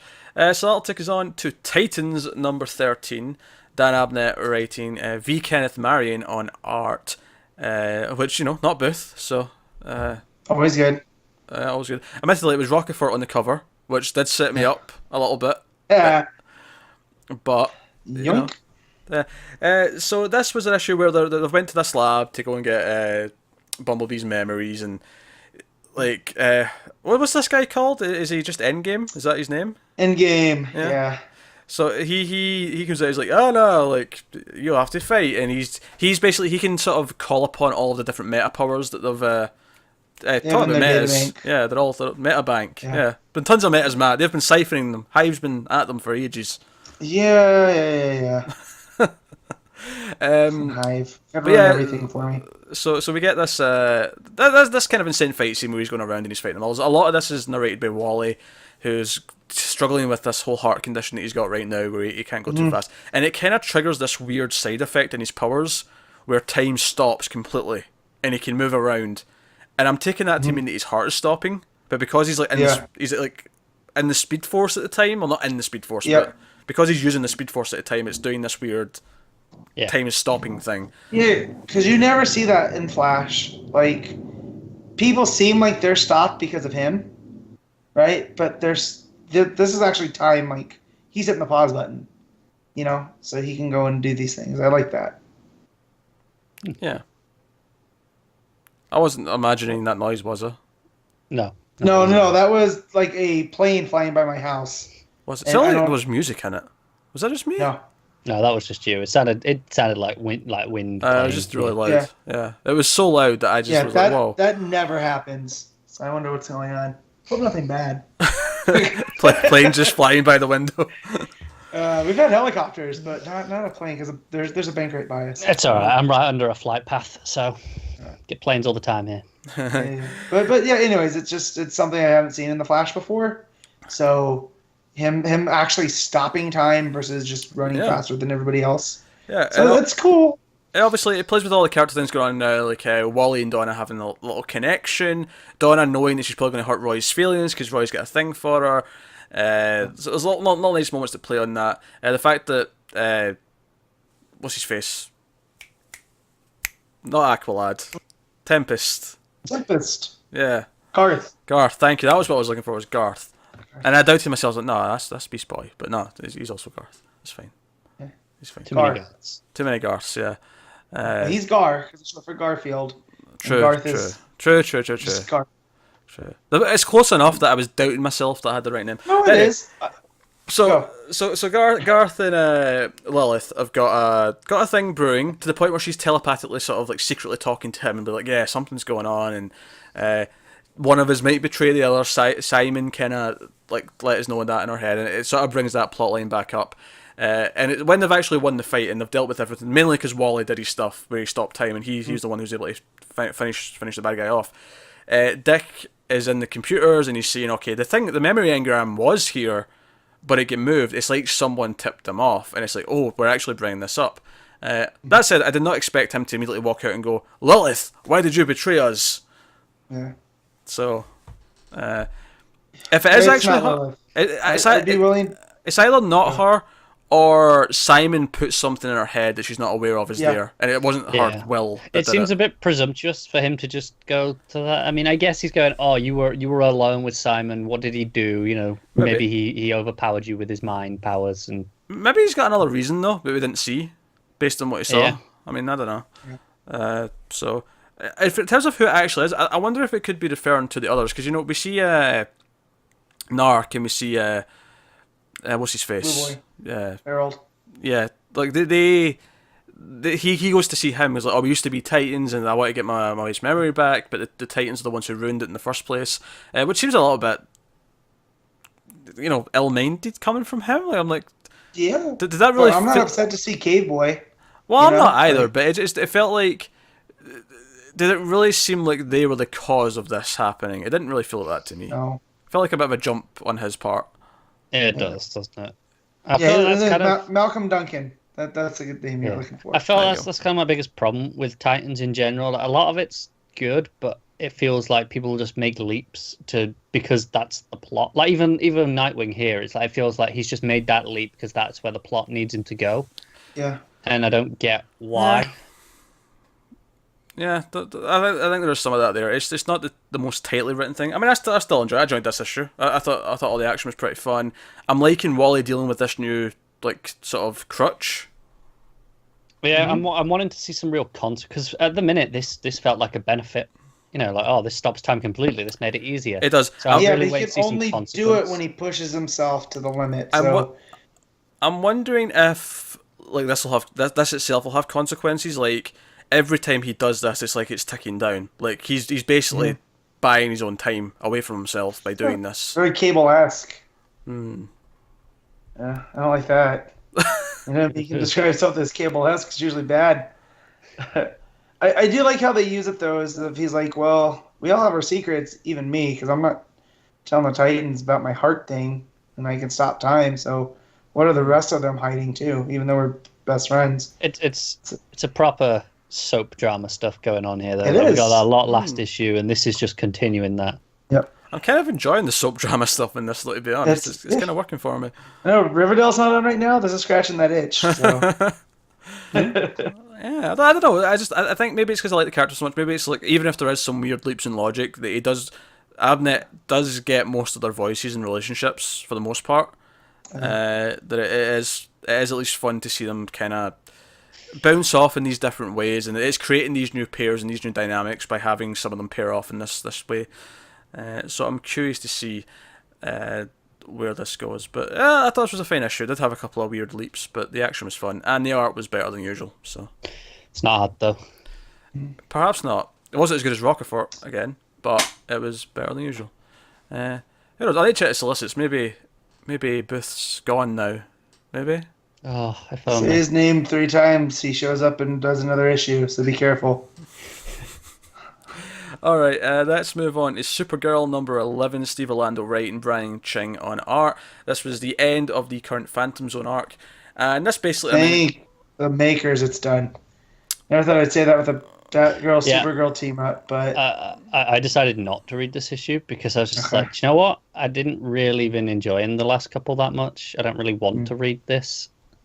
Okay, I was fine with it. Heel turn on Peter. I enjoyed this issue. I also enjoyed the last issue, so I really enjoyed the art. That's not I'm saying that's not all negative, but the story feels like Orlando that I don't like. And up to this point in Supergirl, I've been okay with it. Like, we got a psionic dragon in the last issue, but like this whole stuff with the Phantom Zone pirates and whatnot are just like, I just don't care. I have 0 issues with this. I liked basically because the issue amounts to like Batgirl holds off Zadu like outside with Ben, and she's doing all the fighting. I like some of her stuff because she's like yeah, you might actually be from Krypton and you might be all this powerful guy, but I know your type. Like, you're this kind of guy. And eventually he gets beat because all these followers realize that he's not actually going to keep his promises to them. He's just out for himself. So they kind of turn on him, and that's kind of how that goes. But the Supergirl stuff is actually her inside the dragon talking to Sai, or Gale, because she keeps kind of correcting herself, because she keeps wanting to make it feel more human. And I kind of like that aspect of the writing. It was like, she kept calling her Sai because it was the easy name to remember, but she kept going, no, wait, your name is Gale. I'll talk to you like you're a human being and not some comic book character, essentially. And it made it feel a bit more. So, and it's kind of like, okay, you have to stay in the Phantom Zone, but you can control this place because of what's happened to you, because of your telepathy and all this stuff. You're going to stay in here, and maybe you can do some good in here and like shape it into something that's not just a complete wasteland of awful people and things and everything else. And she talks her down, and I like that the solution to this wasn't a fight. It was appealing to someone's better nature and reminding her, you are stronger than this place. You can fight this, and you can control yourself in here. And I like that. It was going back to compassion, which has been a big theme of Supergirl since the run started. So, no, not bad. After getting eaten by a psionic dragon. After getting eaten by a psionic dragon. Yeah. And it all takes place inside the dragon. So, yeah. What's not to love there? And, Batgirl and Supergirl are basically, if you ever need my help, you know how to get me, send me a signal. And there's that great full-page spread of them, Supergirl's flying, Batgirl's on the grapple. Great big page. Looks good. And we get this final cliffhanger where Supergirl is called to Catco, arrives in the balcony, and what seems to be Cat Grant, although I'm pretty sure there's going to be a shape-shifting twist in next issue. That has to be, right? I feel like she came back to a different reality. I feel something shifted. I could see that. And because nothing Cat says makes a lick of sense. Now, Cat says, I was looking for a use for you, Supergirl, and shoots her with a kryptonite gun and says, but I couldn't find any. And that's the cliffhanger. It's like, oh shit, okay. So who's the shapeshifter? Why does it want Supergirl dead? Cat's just desperate for a story. Supergirl dead. Who shot Supergirl? Yeah, no, because Kara, when she comes out, is like, when did they have a balcony put on? That's true, it's Catco money walk. That's how I read it. I read it as she just built one because she's rich and can just build a balcony. Yeah. That's how I read it at first. But you could be right. Maybe the reality is altered. It's just a tad, but yeah. So I did love that page of her and Batgirl. Like, that looked great. Ching's art. Oh, Ching's art was great throughout. I dig. It's got a very fun expression to him where they're kind of cartoony, but they're very expressive cartoony. It feels like that kind of. Well, you look at his art and you know it's him. Oh, absolutely. He's got a distinct style. And that's why, and he can make it work for it. Sometimes, for me, that's not good because it's like Brett Booth. I know it's a Brett Booth book, so I'll stay away. Here, I know it's a Ching book, so I'll pick it up, even not know anything about it. So, But yeah, just a lot of that story, it was not doing it for me. The whole Phantom Zone thing. I mean, don't get me wrong. I don't think it's the best arc this book's had by any means, but I was fine with it. I was digging it well enough, and I liked how it ended. So it's cool. I guess that'll take us on to Hal Jordan and the Green Lantern Corps number 24. Robert Venditti writing, Ethan Van Sciver on art. I don't read this one, so Connor, take it away. Yeah, this is really setting up for the big shift in 25 that's inevitably going to happen because all the 25s have been, and it's really kind of going. Yeah, the two cores are going to fall out. The yellow and green are going to fall out. Yeah, shock. Yeah. My God, I don't think so though. I mean, I think they'll still work together, but I think that Soranik will be the. So right now they all report to John, like both core. Yeah. But I feel like the split that happens here because of Tomar 2, I feel that they'll report, the Yellows will report to Soranik, the Greens will report to John, and they'll have like a council that they both do. So they'll still work together, but it's almost like an internal affairs kind of deal, so this can't happen again. Yeah, it'll keep them more separate though, rather than as one united core, which was exactly the original goal. Right. So yeah, we basically get Tomar 2 did kill Romatru, and he just straight up murdered the dude. Well, the guy had surrendered, and he was like, "No." The guy had surrendered, and he was like, "Yeah, go on, put me in the cells," and then he just obliterates him. Yeah, he just says, "Put me in the cells. I'll find my way out. I've already been there like 3 times, and when I do, I'll just keep killing more kids." Yeah, that's what he says. He says the children will be waiting. Yep. Which is dark as shit. For sure. And so I don't blame him. And even his partner, the robot guy, who I can't recall his name, is like, well, he was a Sinestro Corps member, but I can't blame you for what you did. So exactly. It was a tough decision to make.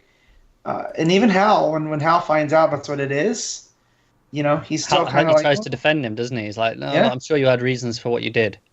Yep. So... But John's being the lawmaker, and it's just like, well, I get that he has to do that though. If he wants the whole the two cores to succeed, he has to put this on trial and make a public show of power. Going, no, look, this can't be tolerated by either side. Well, yeah, because and you get to the end, and you have the Yellows trying to get to Tomar 2.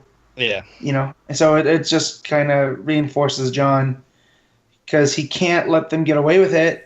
Because then he's gonna have an upheaval. I think for John it's kind of easier to have a Green be the first one to go on trial because it makes it seem fairer. If he's not going after the Yellows, he's going, no, this is one of my own. And when it goes back to Soranik because she has that big old falling out with Kyle. Because Kyle's been he got Venditti'd here. Yeah. After what was his name? Sarko. That's such a harsh thing to say. I did that last issue as well. So to say someone got Venditti'd, it's like such a crushing blow. Well, it's because it's a character that you normally like, but because of the plot Venditti has in mind, they just completely alter him. That's why I stopped reading his Green Lantern before, because I didn't like his Hal. And now Hal's okay. What's that? At the time then, that was all Hal, so it was a real problem. Exactly. You didn't have, the bromance of the century with Arkillo and Guy. Exactly. Just hanging out and stuff. So Kyle just becomes super pushy towards Soranik. And I was like, you need to join the Green. You need to join the Green. It's what's good for you. You're a Green at your heart. And she gets super upset with him for not telling her that they had a kid in the future, which I understand her being upset, but it's kind of like, well, this is a kid that's not going to happen. Like, Yeah, I get why she's upset though. Like, so do I. But I feel like she took it to the 10th level when a 9th level anger would have sufficed, and she basically says, you forget that my name's Soranik too, but I'm a Sinestro still, and she brands him with a Sinestro Corps symbol right into his shoulder. Yeah, it's just on his chest up here, and it's like, that's it's gonna be there for a while, mate. Yes, yeah, it is. So, but so now you kind of have this split in between, and had that been a Sinestro Corps member, I think it would have been a little bit different because she has changed them kind of for the better. Oh, definitely, yeah. Like they still wield fear, but it's not like terrorism like it once was. Right, and I mean, we even got that at the start with when we saw Tomatsu killing the guy, and his partner was like, "Yeah, we do wield fear, but we can not have to punish everyone with it. It's not necessarily a bad thing." So, but yeah, so now we get the trial of Tomar too, which I don't think is going to end up well for him because. No. Though the issue I picked back up on, we had that Zudarian girl that became a Green Lantern from that planet. So I feel like he's going to have to get a replacement. He's going to have to serve his time. I think he'll probably just have to give up his ring. That'll be his punishment. You think? You think he's not going to have to spend time in the science cells? I don't know. I think giving up his ring and having to go back and do a normal life will be like they'll consider it punishment enough. Gotcha. Maybe. I don't know. I did really like at the end when Kyle's stumbling around, trying to find everyone. He walks in on Guy and Arkelo, and they're just sitting there drinking, playing cards. Yeah. It's like these two are great. That's literally all they're in the issue, but it's like I'm down. That's enough. Well, after their last issue exploits, then they earned a card game and a drink, I guess. Yeah. But it's taking it to fun places. I do like how, because when you don't make him the leader, he can still be oppositional. And I think that's when he works the best, when he's railing against something. And so for him and John to be at opposite sides, I think does both characters well. This is the most I've liked Hal coming back in, since issue 13. Yeah, so. 7 the best he's been, but he's also been in a more restricted role. He's not been doing as much. So it's definitely, that's helping. Yeah. I will say, Van Sciver wasn't given much to do this issue. I mean, what he does is fine as always, but he didn't get a lot. But that opening where Ramat Ru is being disintegrated by the green flame is gorgeous. All right, that'll take us on to Superwoman number 12, which is just me reading this. Kay Perkins writing and Steven Segovia on art. Interesting that some of the Action Comics artists have transferred to this, and obviously New Superman's art is transferred to Action. A lot of the super artists seem to be shifting around, which is kind of cool. It means when they do crossover and stuff, they all kind of feel like, oh, I've seen at least this type of drawn version of that character in their own book at some point. So this was kind of continuing the current arc, which is Skyhook, who kidnapped Zeke Irons a long time ago, which is John Henry's nephew. It's Natasha's little brother. And Crash, who's John Henry's brother and Zeke's father, is a criminal, and he goes after Skyhook in this issue. And Superwoman's basically like, okay, what happened with my suit last issue? I have to try, and she goes to the lab to try and figure it out. And she discovers something. They don't actually reveal what it is till the end of the issue, what she discovers. But she basically, the plot's more or less wrapped up because they capture Crash, they seemingly beat Skyhook. And at least I think they did. Let me double check. But because the actual ending that's more memorable is that turns out she actually does still have her powers, and it's tied to how she was feeling about herself. And it was the suit that was just kind of bringing them out of her. However, she doesn't understand why she still has her powers. It doesn't make sense. And my cat just made my entire screen shake. Everything moved. So the issue basically ends with her saying, "Look, I need to go and find out why I still have powers. I don't know why I have them. I have to search for that answer." So it's going to be like a self-discovery kind of arc that seems to be coming up. It says back to Smallville, so it seems like she's going to go back there. I imagine she'll go speak to Clark at some point. It makes sense that she will. But that is basically kind of what the main focus of this issue was, which I did enjoy, for the record. I'm digging Lana as the main character. I'm digging her supporting cast. I'm really liking Atomic Skull working for Maggie Sawyer. That has been like a fun little... just a subplot. Every issue seems to have a scene or two with him doing something for her. And this one, he's like beating up a bad guy. I think, what was the villain's name? I can't remember. But he beats up this bad guy, and he brings him in. And after he has this fight with him, and he wrecks this like shipping yard, he calls Maggie Sawyer and says, "I've apprehended the suspect with," looks around, "minimal destruction." And then the last panel of the page is the guy who owns the place comes out and goes, "What happened to my shipyard?" And it cuts, and it's just it's good fun. That's pretty fun. It's good fun. So Nah, so Lana's struggling with her job because she is technically still supposed to be a reporter, but she's obviously busy superheroing, and she's struggling with deadlines. It puts a lot more of the Crash and Zeke stuff in perspective. We see that what type of man Zeke used to be, and a bit more, and how sort of hell-bent he is in revenge for his son going missing. And there's a little bit of tension with Steele, who's a little bit pissed that Lana seems to be taking point on this kind of job when he feels it should be him, but she keeps saying to him, no, like, you're not a guy that's about revenge, you're better than that. I have to, and she feels that she has to stop him from going on this path that's maybe destructive. And he ultimately kind of like shows up at the right time and does the right thing with Natasha when they do eventually show up. I will say I still really like how Skyhook looks.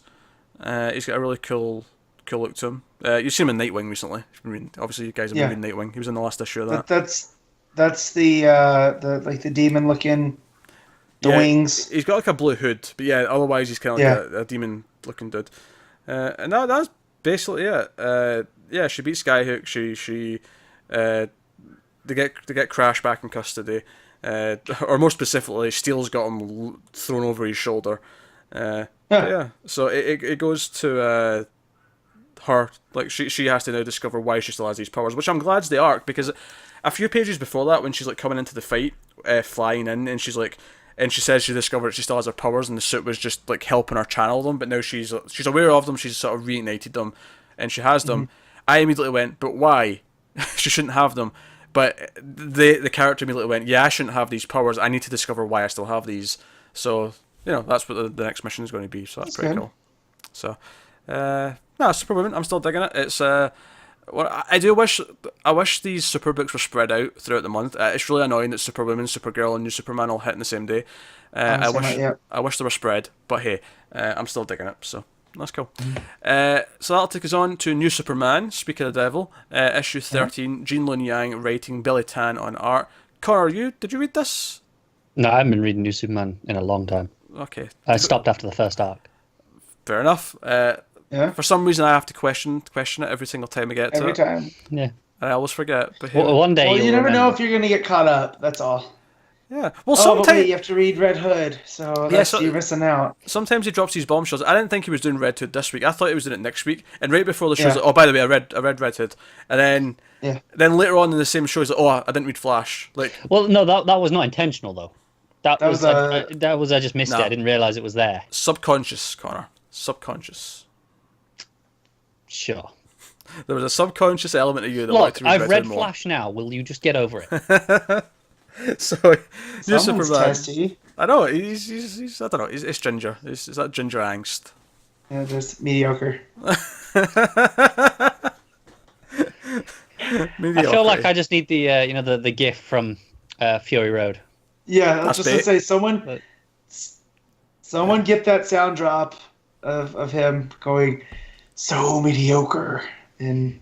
Oh, that's all right. I was thinking of that's bait, and that's because he wasn't. No, I was just the one where he just points and goes mediocre. Okay. Yeah, that's fair. So New Superman. I did read it. Yes, and I assume you liked it. I did. I love Keaton Kong. I'm glad, even if I'm worried that Yang's kind of bringing this to a close because maybe sales aren't where they should be.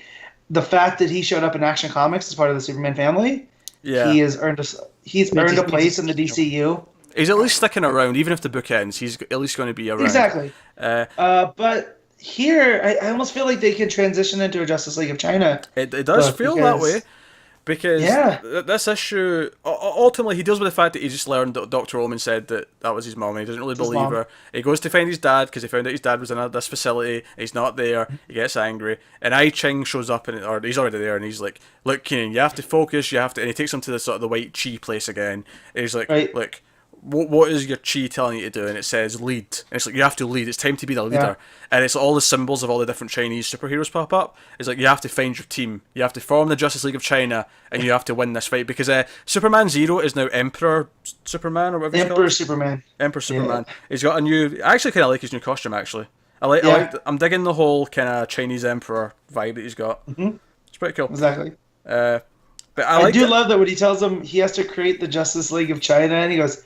and even Robin bought. That's pretty good. So I like at the start, because Emperor Superman actually kidnaps Dr. Omen at the start of the issue. Right. He swoops in and takes her, and he uses that's his mother too in his brain. Yeah, because she created him in a lab. She created him. Yeah, right. But he's not traditionally. Whereas obviously Keenan is traditionally. Yeah, but it's a nice dichotomy between the two, between New Superman and Emperor Superman. Like it's a fight over their mother. So. Yeah, I think that's pretty cool. I just want to point out, I really like that he uses his freeze breath, and it actually freezes Keenan in a block of ice, and then Avery comes in and uses her super speed to punch him out of it. I thought it was and she got a name too. I think it was Fast Track. Fast Track. I think it was Fast Track. Okay, so she's not just the Chinese Flash anymore. Avery, she has a code name, which is cool. But she comes through and warms him up. That was pretty great. I've said this before, I think, but I really love that she's became a main part of this book. Like, because she was interested in Flash, they brought her in, and it feels that she's stuck around, and she's just been here since, and she's been one of the characters. It's reminiscent of when I started reading comics, and you'd get the characters popping up in other people's books. And it wasn't like during the New 52 where they'd put it on the cover, you know. They would just be there, and then that's how you would find another book, because you'd track down what that character did, and it's seamless. We're not making a big deal out of it. She's just the Flash in China, and she works well with Keenan. Yeah, it's great. So they make Dr. Omen, basically Emperor Superman, his endgame. Well, not his endgame, but his current sort of part of his plan is that he wants all the criminals released out of the crab shell prison, and he makes her do this by basically threatening to kill and almost drowning her ex-husband, I guess is maybe the correct term. Yeah. Zongdan. I mean, if she, I don't think they got divorced. Yeah. Right. Presumed dead, maybe. She presumed dead. Yeah. I mean, he's a widower. So we'll call him her widower. Aye, whatever. Keenan's dad. That's the quickest way. Zongdan, just for future reference of his name. I feel like we never learned his name because we just kept calling him the chief. Keenan's dad. Well, no, because remember, he's got his villain's name was like a Chief Emperor General Red something or General Dragon. Yeah. It was like 5 words, so it was hard to remember. Well, that's one of the naming things that I love that they kept from the Great 10 is that, I mean, sure, you have Bai Shi, who's Chinese Batman, but you also have like the most glorious human firecracker as one of the villains, you know? Folding Paper Man, still the best. Folding Paper Man. Who's in this issue? Still my favorite is August General in Iron because it describes the character. But anyways, it confirms something we'd been talking about actually. About remember how we thought I Ching was secretly a villain, and then we said, oh, maybe it's the yin and yang. Like this is like the good version and the bad version of the same character. They confirmed that because Omen thinks it's I Ching who's with Emperor Superman. He's like, oh no, but I guess even a shadow looks like its regular self. Kind of thing. So they confirmed that it is like an alternate version of him. It's not actually I Ching. I Ching, who's with Keenan's, actually is trying to help him.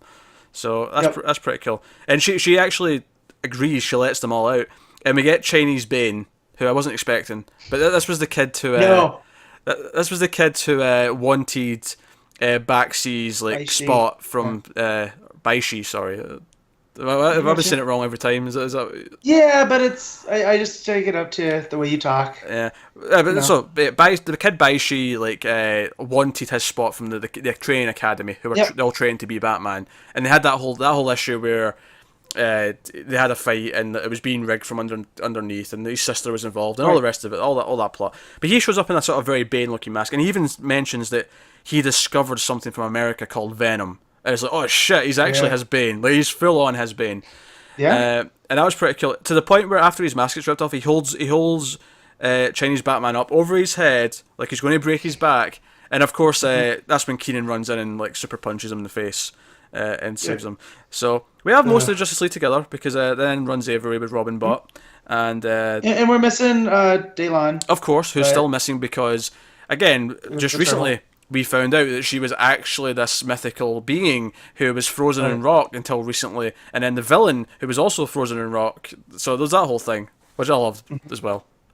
This book's really good. Like, as much as it's connected to the rest of the DC world, it's so isolated for the most part that it feels like everything is part of its own story. It doesn't feel like it's like, you know, it's not relying on other things, even if it is connected in cool little ways. And Yang has a real good control over all these characters, which presumably he created. The exception being Avery, I guess. And even I Ching, But yeah, and obviously, you know whenever exactly who they are. Whenever the Great 10 show up, and technically I think Yeah. Superman Zero wasn't his creation. No. Although I think it was because he was writing Superman at that time when we got that issue. Yeah, but that wasn't him, that was Tomasi. Or was he I'll have to look this up. Was he introduced before the final Days of Superman arc? Yeah, I think so. I think it was in Young Superman because they all started crossing over. Fair enough. Just because because it was Tomasi who wrote the arc that, you know, at the end when he was going around and that led to everything. Yeah. But yeah, fair enough. But anyways, he has control over all these characters and they all feel right. Like I never have an issue with the storyline in this book because it just feels like these are how the characters should act. Yeah, no, I'm still digging this. It feels super self-contained. Obviously, we still have Keenan showing up in other books, and we still have, you know, characters like Avery coming in, but it feels so self-contained in all of these different elements. Yeah. So. Definitely. All right, that'll take us on to the final new book of the week, which is Batgirl and the Birds of Prey number 12. I'll keep this quick. This is just me. Again, I'm the only one reading this. I have more books than anyone else on a week too, because I almost said Tuesday. You do. That was weird. So usually it's me that's reading everything, but it's Pete this week. It just so happens that Superwoman and Batgirl and Birds of Prey both come out in the same bloody week, so I have like extra on this 1 week compared to everyone else. So last issue it was revealed that Catwoman was the one who had hired or who had stolen stuff from this company, TerraCare, I think her name was. And Calculator's finally get kidnapped because they want the stuff back, even though Catwoman, you know, didn't do this intentionally for this effect. But so this issue was a lot of fun. This issue had Barbara calling Bruce and be like, "Yeah, I need to speak to Selina. Could you set something up, please?" He's like, "I don't know, Babs. This is kind of a bad time. We're you know, it's a really funny situation for us right now." So you know, it's nicely kind of tying into like what's going on with them elsewhere. But he agrees reluctantly, and Selina shows up. And it's like morning on a rooftop, and you just see like what looks like Batman in the distance on one of the rooftops. And it's like, but she gets closer, and there's like Selina has like some stupid line like as she gets closer, like, "Oh, tall, dark, and mysterious, just like how I like them. That's how I like my bats." Yeah. And she gets close, and it's actually Barbara just holding up one of his culls. And she's like, "Sorry, Selina, it's just me." And he's like, "Oh," and she's like, "Damn it, I knew there something was fishy when he asked him 8 a.m."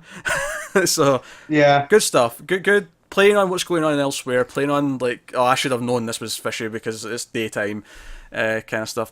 And they fight for a little bit because Selina's like, "Damn, you tricked me." But then as soon as like Batgirl like yells out, like, "There's hostages at stake here because of what you did. We have to solve something." And she's like, "Okay, right, stop, time out. What's going on?" And she gets filled in as to what's happened. And it turns out the diamond she stole wasn't actually the main thing. That was her payment. Basically, whoever asked her to steal something said, "Oh, by the way, there's also diamonds there. You could get them for your payment." And that was the thing. The main thing that was actually stolen was like a serum for something. And then it does this other thing. So last issue, it was like, "Oh, who's behind all this?" Oh, it turns out Catwoman's involved. And then this issue does the same thing. It's like, "Oh, who's behind all this?" Turns out Poison Ivy's involved. Poison Ivy is the one. Poison Ivy's the one who asked Catwoman to steal this stuff because it's related to. Are you trying to make Matt read this again? I think so. I think I'm doing my best. He's a sucker for this. I mentioned something, he gets in it, and now he's doing it with Pete. So this is the problem when you end up liking characters over creators. It's just like, well, I stopped reading because I wasn't a big fan, but character shows up, I guess I got to read it. Keep in mind, since you stopped reading, Nightwing, Green Arrow, now Catwoman and Poison Ivy have all shown up. I know. And this is Catwoman doing a favour for Ivy, and they've got the camaraderie going there. So Catwoman basically agrees to like help deal with this, but it turns out Ivy's is actually infiltrated the building. She's in there pretending to be a scientist right now. And it just so happens that at the same time, whilst they're going to get Catwoman, Huntress and Black Canary are doing the same thing. Black Canary shows up dressed in like a suit, like she's wearing pants and everything, which Huntress like cracks a joke at, and Huntress is there as like a repairman or repairwoman, I suppose. And they're undercover to like infiltrate and try and find out where things are. And Huntress is looking for Ivy, whilst Black Canary's trying to stall the head honchos from like killing Calculator's wife and son or daughter, whatever his child is. I don't know Calculator's family well enough to remember if it's a kid, a boy or a girl. But, that's fine. So Black Canary is basically bantering with the suits to try and stall things, and Huntress is basically, you know, making her Huntress wisecracks. She eventually sees Ivy, and Ivy actually goes full Ivy and like starts attacking the scientists with her vines. once she gets what she wants. And Huntress tries to sort of take her on. And I love one little touch here that I really like is that Huntress, because she was disguised in like a sort of repairman outfit, is she takes off her shirt and she puts on like her mask. But because she was in disguise, she only has like a Huntress t-shirt on instead of like her actual outfit. And that's really funny. So she has a crossbow out, and this is all go down. She's trying to talk Ivy down, but Ivy's like, no, these people are doing crimes against Mother Nature and all this. Not Mother Nature can't fight for itself, but I will. And it's, it's classic Ivy. And she's like doing whatever she's doing. So the big sort of ending of this issue is that Ivy's taken over this whole building. We see it from outside, and there's vines going all around the building, and like Canary and Huntress are in there. Calculator's family's in there. And Canary and Huntress actually get the family, and Canary's like screaming her way through the vines, and they're getting out, but they're still kind of trapped with the more vines. Like they're trying to get out, and it's at this point that Catwoman and Batgirl, along with Calculator and Oracle, are like speeding towards the building, and Catwoman's like, "Yeah, it's okay. I broke in here once. We can do it again." And that's the cliffhanger before next issue. So I had a lot of fun. This is probably the best arc this series has had. I'm digging it. If this wasn't in week 2, I'd probably be reading this. Yeah, you're tempted. You're tempted. But I'm there. It's a lot of fun. It's nothing super deep. It's purely what I've liked about this from the start has been the characters and their interaction with each other. And this is just adding a whole like having Catwoman and Ivy be involved now. It's just and even tying in what's going on with Selena and Bruce into like what what it's like for her to ask for her help right now. Like it factors into the design. Right. I really like. So it's good stuff. Which I guess leads us to the highlight segment of the entire show, the crown jewel in what has been a solid mediocre outing for comics from the multiverse. Connor's Corner. So Connor, Red Hood and the Outlaws number 8. I didn't write down. I mean, I know it's got Lobdell, and I assume it's Rocafort who's on art. It is Rocafort on art. But yeah, so there you go. Red Hood and the Outlaws number 8. Connor, take it away. Why is Rocafort on such shit books? I think he likes working with Lobdell because he did Superman with him too. And does he like it, or is he just being forced to? You think this long in he must like it, or he's a masochist? I don't get it. I wonder if Lobdell just like has something on him, like blackmail material. That's what I thought at the New 52, because Lobdell had all these books that it made no sense that a writer of his caliber should have. Yeah, I've said that name too many times now. I can't. I gotta wash my mouth out. Matt, let's stop stalling. Connor's not actually spoken about the issue yet, so let's let him do that. Let's let him. Hey, Connor, are they a team yet? Yeah, but Bizarro's not in this one after he tried to kill him. In fact, actually, this should be up the whole time during this segment. It should. The button's up. The I Love Red Hood button is up for all your listeners because they don't get to see it. I do like the cover. Cover's pretty nice. I mean, Lobdell can't ruin that. It's a nice piece of rock art. Nice. Cool. So this is Artemis's origin, basically, because it's the arc. This is Who is Artemis prologue, and it's basically they go to a bar, have a bit of a bar fight. Someone shows up and it's like they're psionic and project someone, and Artemis is like, "Oh, who's that?" And what? How are you here? And it's like, "Oh, Red is like, well, you better tell me this story if it's going to throw you off in the fight." And then we just get her bullshit origin, which was kind of boring. It was basically she trained with this woman that's she's Amazons, but they're not in Themyscira. They're in some desert because one of them had a falling out with Hippolyta ages ago, so a bunch of them left, and they got a different pantheon looked after them. Apparently, I don't know. Okay. And it's basically just them going around. It's showing this. It's supposed to be showing this bond that the two of them had, and then eventually, they turn on each other, and it's her arch nemesis basically. And that's basically it. And then they're like, she had the bow of Ra, which was that thing she was looking for ages ago, and this is when it got lost, and they thought it was missing and that the gods had taken it, but apparently not. But it doesn't say why. It doesn't say how she knows that. It's just, clearly I was wrong. I have a question, Connor. Yeah? Why was this your favourite book this week? It would be my favourite book if... You didn't read anything. You have to read it. Yeah. No, I was gonna say that, and then I was thinking, but even that's still too much praise. Honestly, though, I get it. This is a disappointing issue because it's mostly not got Red Hood in it, and I feel like that dilutes it for you. I'm disappointed because the Bizarro stuff is not bad, and this literally had no Bizarro at all in it. Because Lobdell's used to writing a bad Superman. That's why. That might be it. Wonder Woman shows up at some point in the flashback. It's where they first meet, and it's the one time where I think Rochefort's art looks kind of rough. I showed you guys before. Yeah, it's not. You're great. not wrong. No, and yeah. those proportions were a little bit questionable. And when Rochefort, the only thing this issue has going for it, and then you have a full splash page, and the Rochefort art's not doing it. I think maybe halfway through this issue, he's like, oh my god, what have I been doing the last 5 years working with Lobdell? It's dawned on him.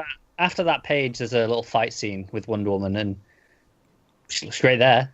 It's just that entrance where it's that reveal, it just looks wrong, and it's a real shame. It really feels like he's rushed it, which is weird because he's not the usual artist on this book, or he hasn't been up until now, unless he is for this arc. I'm not sure. So, but it feels rushed, which is strange when you're just doing the one issue. I don't know. Yeah. It basically just ends with Red Hood hitting on her, going, "Yeah, cool, that was fun," and then says, "The hunt for the Bow of Ra begins." So I've got an Artemis arc coming up. Excellent. And you know what? There wasn't even a giant axe. So what's the point? The Bow of Ra's al Ghul. That's going to be the twist. It's just short for if metal's anything to go by, and it's just like parts of the word make the full word later. Then it's the Bow of Ra's al Ghul. Oh man, if that happens, and this was because this was before that, they were just setting the stage. So look, when metal comes, you'll be prepared because this has already been established as a thing we can do. That's my stance. I'm sticking to it. Yeah. So, what was your favourite thing about the book? Rochefort, obviously. That was an easy question because 95% of the art in this is very good. Because... So that Wonder Woman page you showed us, you were just secretly like, "This looks great," but I'm gonna tell him it looks terrible so I can share it.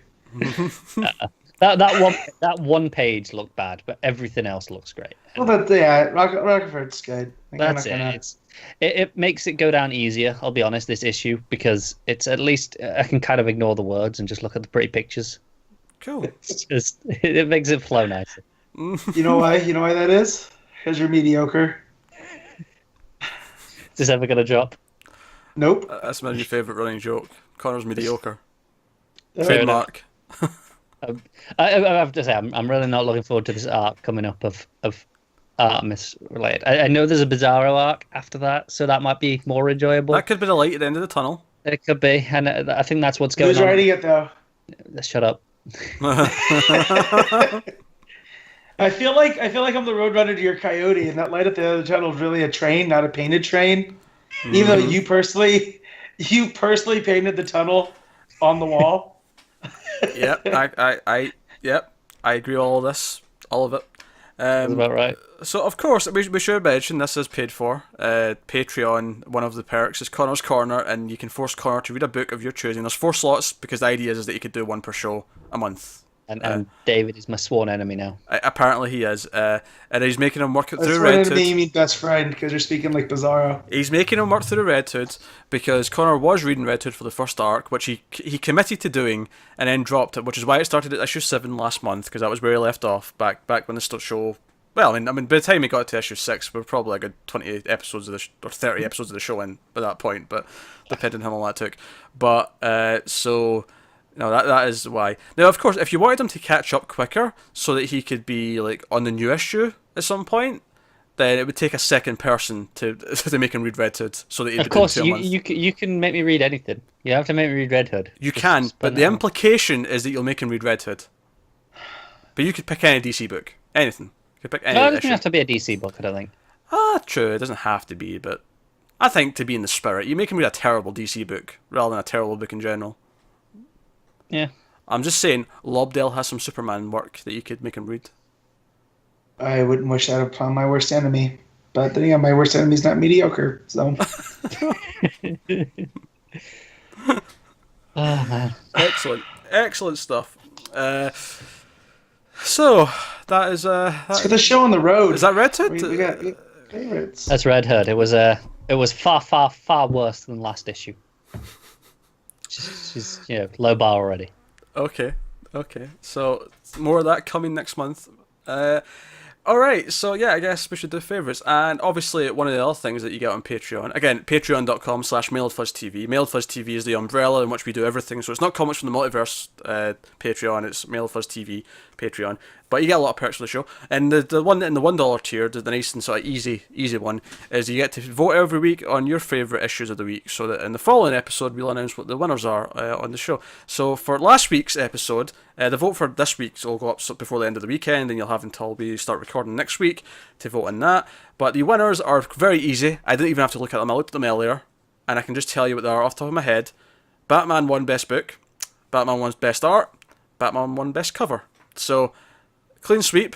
Batman won everything from last week. And I'm pretty sure it was a clean sweep for Matt last week, almost. It was. Oh my god, twice in one episode. What have we done? I'm not sure if I've read Batman yet or not. I've not read my books from last week. I've read like one or two. I think. You were missing, of course. It was your anniversary, which is why you weren't here. Because you forgot until last minute that your anniversary was. It was. I knew when the anniversary. I knew the date that it was. I didn't realize that happened to fall on a recording day. Yeah. Okay. That's your story. I'm not awful. I'm not an atrocious person. You're not awful. You're not atrocious. You're just mediocre. I don't walk right into that one. Oh yeah. We need a T-shirt with that on it now. I'm not awful, just mediocre. Well, Connor is mediocre is our first T-shirt. Stand by for that. I like how you say that. Every time you come up with an idea, it's like, that's our first T-shirt. It is our first T-shirt. Till we get a first T-shirt, then I can say it's our next T-shirt. Yeah. Yeah, we don't have a T-shirt yet. Well, once we have a T-shirt, yeah, we can start having more T-shirts. So that's the favourites. So, as always, we start with best panel of the week. I don't know if you guys have stuff picked out. Do you know, this week, after I read my books, because I actually read my books quite early this week. I had them all read for some time on Thursday, which, given that I had 10, was quite a feat. And I was like, you know what, I'm going to pick all my favourites before the show. I'm going to have it all in advance, and I didn't. I just forgot to do it. So, here we are, once again. You're a madman reading that many books that quick. Yep. I don't know. And then I finished catching up on Aquaman. So next week, hey, good news, I'll be covering Aquaman next week, issue 26. And I'll talk about issue 25 as well, because obviously it leads into it. But that's coming next week. And I liked issue 25 a lot. Like, a lot. So, that's coming. But anyway, and I'll tell you this, had Aquaman 25, had I read that the week it came out, I don't know which one best art that week for me, but that would have been fighting for it. I've been fighting for it. Alright, best panel of the week. Connor. I'm not ready. I'm panicking. Matt, best panel of the week. This one comes from Action Comics. It's upset Superman and the family behind him striking out at Zod right before Zod turns on the Phantom Zone projector. Like, angry Superman's one of my favorite things. I like it. I might be projecting, but hey. No, I cannot argue with that. I'm also tempted to go with action, actually. But I'm actually going to go with the moment of Supergirl coming after Zod with anger. There's so much I love about that moment. Yeah, there's so much I love about that moment. It looks great, but it's the idea... Because we've not really seen Supergirl interact with Zod in Rebirth or in a long time in general, I don't think. So it's just really nice to see that. And because it comes after that dark moment, it's really, really good. So I think that's my pick. Yeah. Connor, right, your time's up. You have to pick now. Yeah, that's fine. I was flicking through. I almost went with one from Action Comics until both of you did. I was like, I'm not giving it that. I'll go with something different. I'm going to go from Hallam Pals of Romat Rue burning up with the green flame. That full page spread is it's a great. Pretty good one too. That's pretty cool. All right, best cover of the week. Let me open my Comixology up so I can see the covers again. This is important. Yep. Connor, you got to go last time. That's all right. I'm going to go with the Flash. I think that's a pretty great cover with him ripping open it to be the reverse Flash underneath. Oh man, you know what? It's between that and Action for me. The Action cover is really glorious with the whole super family.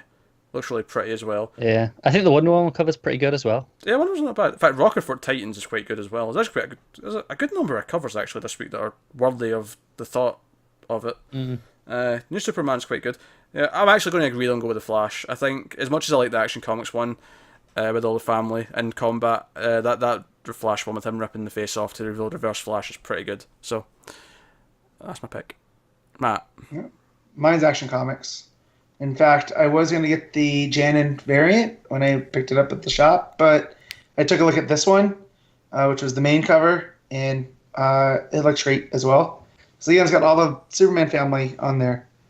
Matt just can't resist. I can't. Give me good Superman, I pick good Superman. I don't know what to tell you guys. So I guess that takes us on to best art of the week. Matt, have you got best art picked out? I do not, but I will probably pick Action Comics because the what praise. A surprise! Well, it's the praise I also gave Bogdanovic early on. That was the first thing I said about the book. His Zod looks great. His Supergirl, like Pete's panel of the week. Yeah. So it's real good. It's good stuff. I'm really. It's Dark Days the cast. No, I'm kidding. It's not Dark Days the casting. Every third page, everyone that's not. Also, Romita I've just noticed. Can we get rid of this damn button, please? Oh no, it's been there so long now. I mean, may as well let it be there to close the show. I disagree with that, or at least put mats on. All right, I can live with that.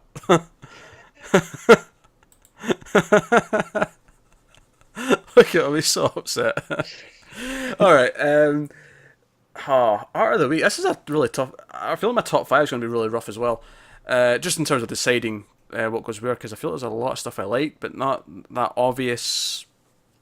There's a lot of on the level stuff, isn't there? Yeah, but there's not that obvious Viktor that stood above and beyond everything else easily.